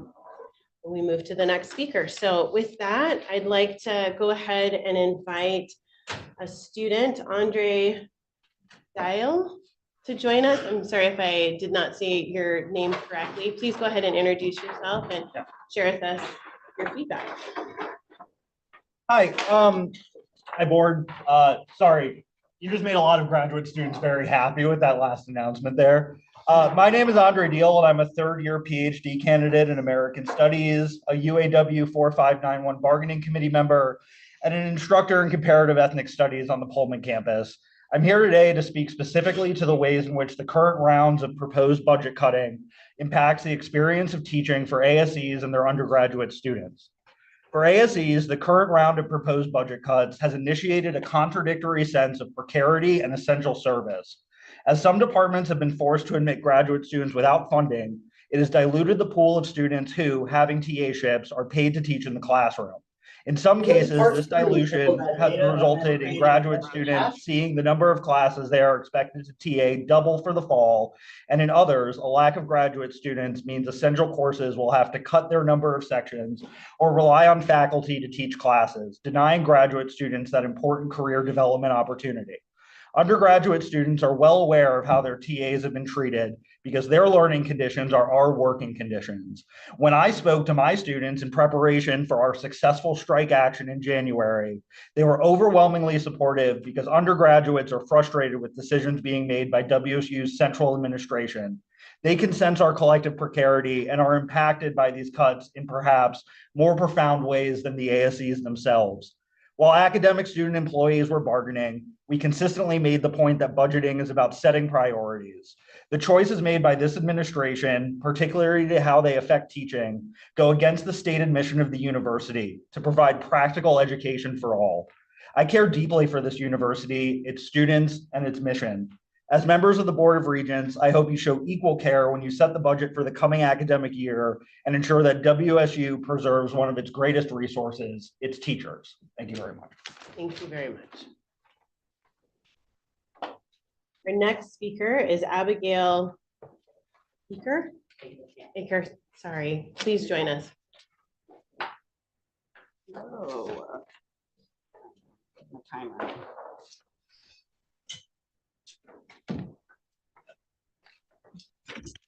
Hello. Very insightful, I will say, before I start my spiel. But, hello, my name is Abby Aker. I am a fifth-year PhD candidate in the molecular plant sciences at Pullman, WSU. My research assistantship is funded by a $1 million NSF grant focused on improving soil health through leveraging symbiotic relationships between legumes and soil microbes. As a member of UAW 4591, I am proud of the work that we have done this past year to bargain a fair contract that has made WSU a much more competitive university for incoming ASEs. Our CBAs build out our priorities in research and education, as well as the well-being and retention of our ASEs. We've worked hard on our end, and we need you, our leadership, to reciprocate the prioritization of resources to restore our status as a competitive research institution. Unfortunately, I have seen recruitment become more difficult over my time at WSU, not only for new ASEs, but at a faculty level as well. It is common practice for faculty candidates to apply to WSU solely to use our offer letter as a negotiation tool during the negotiations for their top picks. We're losing out on top talent across the board due to divestment from research. The most recent example of this occurred in the School of Biological Sciences, where 6 offers were made to fill 2 positions and none were accepted. We have seen similar trends throughout ASE recruitment and in my program throughout Cass and Connors. I love my work in sustainable ag. I can clearly see how our research at WSU helps address the challenges facing growers across our state. And we want to make the production of our crops more resilient and help maintain the US competitiveness in the international market. Our history of research, wheat breeding, expertise, plant pathology, and the unique connection of WSU campuses to their communities, enables us to help stakeholders increase their crop yields and decrease waste.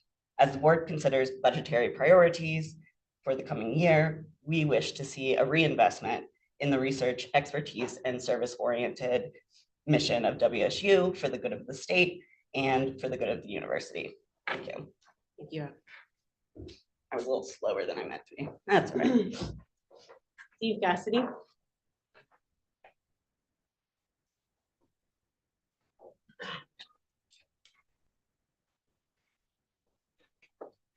Everyone. My name is Stephen Cassidy. I am a ASE and an instructor in the Department of Sociology. I also want to say thank you for your time and just begin by expressing like how grateful I am to WSU for the opportunities they've had. Shout out to my advisor, Alara McLean. She's been awesome. Today I want to talk about the values of our university and how they're reflected or not through the actions of members of the board. As WSU's administration has grown by 18% over the last 5 years, alongside continuously rising tuition, it's clear that the increased costs are being passed on to a diminishing student body. This trend shows that WSU is moving away from its stated values and its commitment to serving undergraduate Washingtonians. Moreover, when our senior leaders are paid more than their R1 peers with better enrollments and rankings, it shows disconnection from our stated values. The actions of the board, along with those of our department chairs, deans, provosts, and chancellors who refuse to innovate or rethink our direction, indicate a contentment with the status quo. And while we're sitting here continuing to draw our salaries, the cost of the inaction is being transferred to our students, both cutting short graduate education and compromising undergraduate experiences. I urge the Board of Regents to reflect on the message that these actions and these proposed budget cuts send about our values under President Schultz's leadership. I think it's time for accountability. It's time to reduce overhead rather than essential services. Hiring more administrators with hefty salaries won't solve issues like decreasing enrollment, challenges in recruiting talented graduate students and faculties, or increase our ability to educate or produce research which benefits the state. Decisions to divest from academic programs to fund non-essential areas like athletics or administrative bloat only exacerbate our problems. I'm here simply to ask for a realignment for WSU's budget priorities to more clearly reflect its stated values and invest in our future as an institution of education, research, and service. Thank you for your time. Thank you. Carla D. Lyra. Please join us.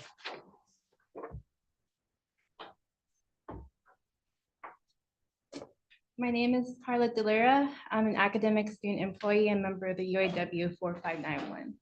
And this week I successfully defended my PhD in computer science. During my graduate experience, I worked as a TA and covered several courses over 5 years. When I stopped being a TA in my department, I was replaced by 4 TAs to do the same amount of work. My role as a TA had me dealing with, at times, more than 100 students. This severely impacted my ability to make progress on my dissertation. In fact, I just finished my degree here after spending 9 years at this university. As WSU continues to face budgetary shortfalls, some departments have reduced ASC positions in research, teaching, and tutoring, further straining remaining faculty, staff, and ASCs. This is not helpful to addressing budget shortfalls, as short staff courses will bring in fewer undergraduates and demonstrates a deprioritization of teaching at WSU. WSU also faces challenges in attracting and retaining faculty, as is in the case in certain departments within BCEA. In Pullman, we're in a rural location, and the pay cannot compete with industry, especially in computing. However, WSU needs to attract competitive faculty in order to attract graduate students. As faculty bring in research grants that fund assistantships, the priorities of the budget have made it clear that we are not prioritizing academic rigor at WSU. Despite having already defended, this past year I ran for and have been elected to be a member of Pullman City Council. I am staying here as a part of the WSU community because I want to see Pullman thrive. As a Latina in STEM, it's important to me that this university takes care of the populations who need an accessible education. I want this university to be better for the people who come after me. Thank you for your time. Alexander Messick.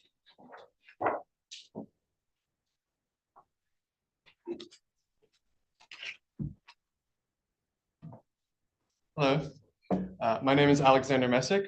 I'm a 5th-year graduate student, a PhD candidate, and in the PhD candidate in the Department of Physics and Astronomy, and a proud Coug. Recently, WSU administrators asked departments to prepare for 1%, 3%, or 5% budget cut situations with no clarity or transparency as to how or where these would be implemented. This has caused many collegiate and departmental administrators to act preemptively to limit the number of incoming students or cut off promised summer funding. Some departments have been told they will be allowed no student assistantships next fall. A lack of assistantships, even temporary, can cause a ripple that can threaten the stability of entire departments. No TAs means fewer classes can be offered, which can impact the graduation timeline for undergraduates. This disincentivizes incoming students from choosing WSU to begin with, as we can see by declining enrollment. In the face of such uncertainty, the director of my department has felt the need to tell us directly that he will do everything in his power to prevent a collapse, which is something one only feels the need to say if the possibility of a collapse is on the table. The ongoing joke for students is now becoming, I have to leave before they lose accreditation. Needless to say, without clarity and transparency from our leadership on the state of the budget and what we can expect to be prioritized, we are left in the dark to speculate just how grim academics might become here. Washington State University is a public land-grant university, a place of education, research, and service. While the top administrators have sustained a pay increase of 30% since 2019, students and faculty have had to bear the brunt of budget cuts year after year. Ultimately, your decisions and your budget reflect your values and your priorities as an institution. And without clear communication, we are left to wonder if we are on the brink of collapse. This should never be the case. The academic environment here should not be your number one priority. It should be your only priority. Thank you. Thank you. Donna Potts.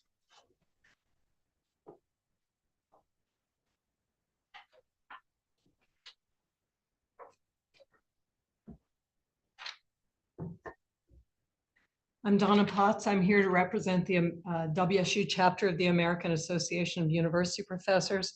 The president is currently out of the country at a conference. I'm also the chair of the English department. I'd like to address the recent trend toward prioritizing administrators at the expense of our students and faculty.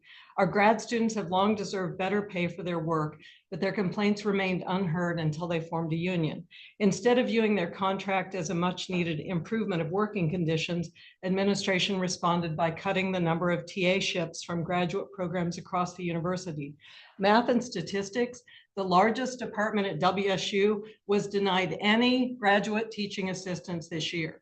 WSU should instead view the contract as a platform to grow our graduate programs and research stature by recruiting the most talented graduate students available. As to our undergraduates, enrollment has declined, as has our national and international reputation. Educating students should be our first priority, but because we face up to a 6% cut, we can't afford to hire, have fewer course offerings, creating more obstacles for students trying to enroll. When they graduate, they don't even get to enter to the tune of pomp and circumstance, but they sit in silence while it's played for the commencement platform. I can think of no better symbol of WSU's misplaced priorities. Our non-tenure track faculty who do the bulk of the teaching start at $41,000 a year, despite having advanced degrees and excellent credentials that rival their tenure track peers. Resources are disproportionately allocated to administrative salaries. While we're hiring another provost who will likely earn at least $500,000 a year, the English department can't even afford an entry-level administrative assistant to sit at the front desk, even though English is the 4th largest department at WSU and students could really use guidance from someone at a front desk. I would urge us to at least prioritize our faculty and our students, and at the very least, celebrate our graduating seniors at May commencement to the tune of pomp and circumstance. Thank you. Thank you. The last person that we have signed up to speak is Ryan Culp, who is joining us virtually.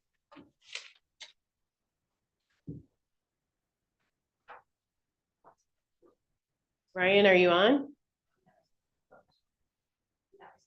Okay. He's on now. Sorry, I just got out of my class. So my name is Ryan Culp, and I represent the Environmental Sustainability Alliance. Let me try and get a good light on this. Sorry. Okay. I'm a senior, and I'm graduating this year in just a few weeks. And I've been an active member of Phosphor WSU and the ESA,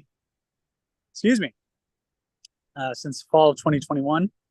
I've given public comment of several Board of Regents meetings, urging you to approve divestment of WSU's endowment funds from fossil fuels. It looks like I won't get to see a divestment commitment while I'm at WSU. That is disappointing to me, but I'm glad to see new students are joining Phosphor WSU who will carry on. Divestment from the world's largest 200 fossil fuel companies. That's been our goal, which is an investment. As I said in one of my earlier comments, institutional divestment from fossil fuels is an effective way to achieve major reduction in greenhouse gas emissions needed to keep global warming below the crucial 1.5 degrees Celsius increase. I understand that you may be voting on the Sustainability Task Force's final report this fall, and that Phosphor WSU's recommendation may be included. In my final public comment as an undergraduate at WSU, I urge you to do all that you can do to help our recommendation get included, and then to vote in favor of it. Then I'll know that my work these past 3 years to fight climate change through divestment wasn't for nothing, but helped lay the foundation for this decision. Excuse me. It is important to me that I've helped this school move forward with the right choices, whether they've been clear, easy, popular, or none of the above.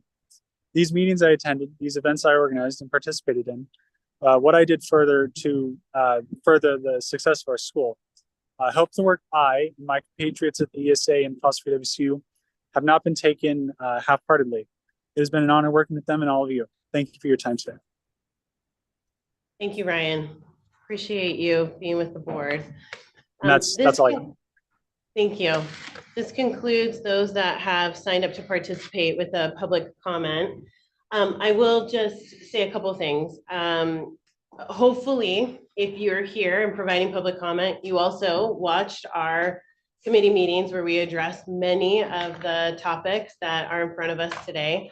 and that you heard in this meeting a commitment from this board to be actively involved and a part of how we move forward together. And I will just mention that the comments that we have each time at our public comment period relative to fossil fuel divestment, we are planning to spend time discussing a sustainability plan at our board retreat. And I know at least 3 of our current regents have had individual conversations relative to that specific set of comments that we often see addressed to the board. In terms of budget setting and the future of WSU, I will say from my perspective, we are listening, we are responding, we are going to need to pivot. And I think that what we need to be prepared for is very difficult decisions. And so I ask that we continue to do that in a way that's respectful, that does honor our values, and that is working towards WSU's future that lives on for another 100 years. So with that, I do want to mention this is our last meeting with Elizabeth as our provost sitting at the table here, and I appreciate the work that you've done in that leadership role for over 4 years now, and look forward to your work as our Pullman Chancellor. So I don't have anything else further. President Schultz, is there anything that you might want to say? Thank you. Okay. All right. With that, I'm going to go ahead and adjourn the meeting. Thank you.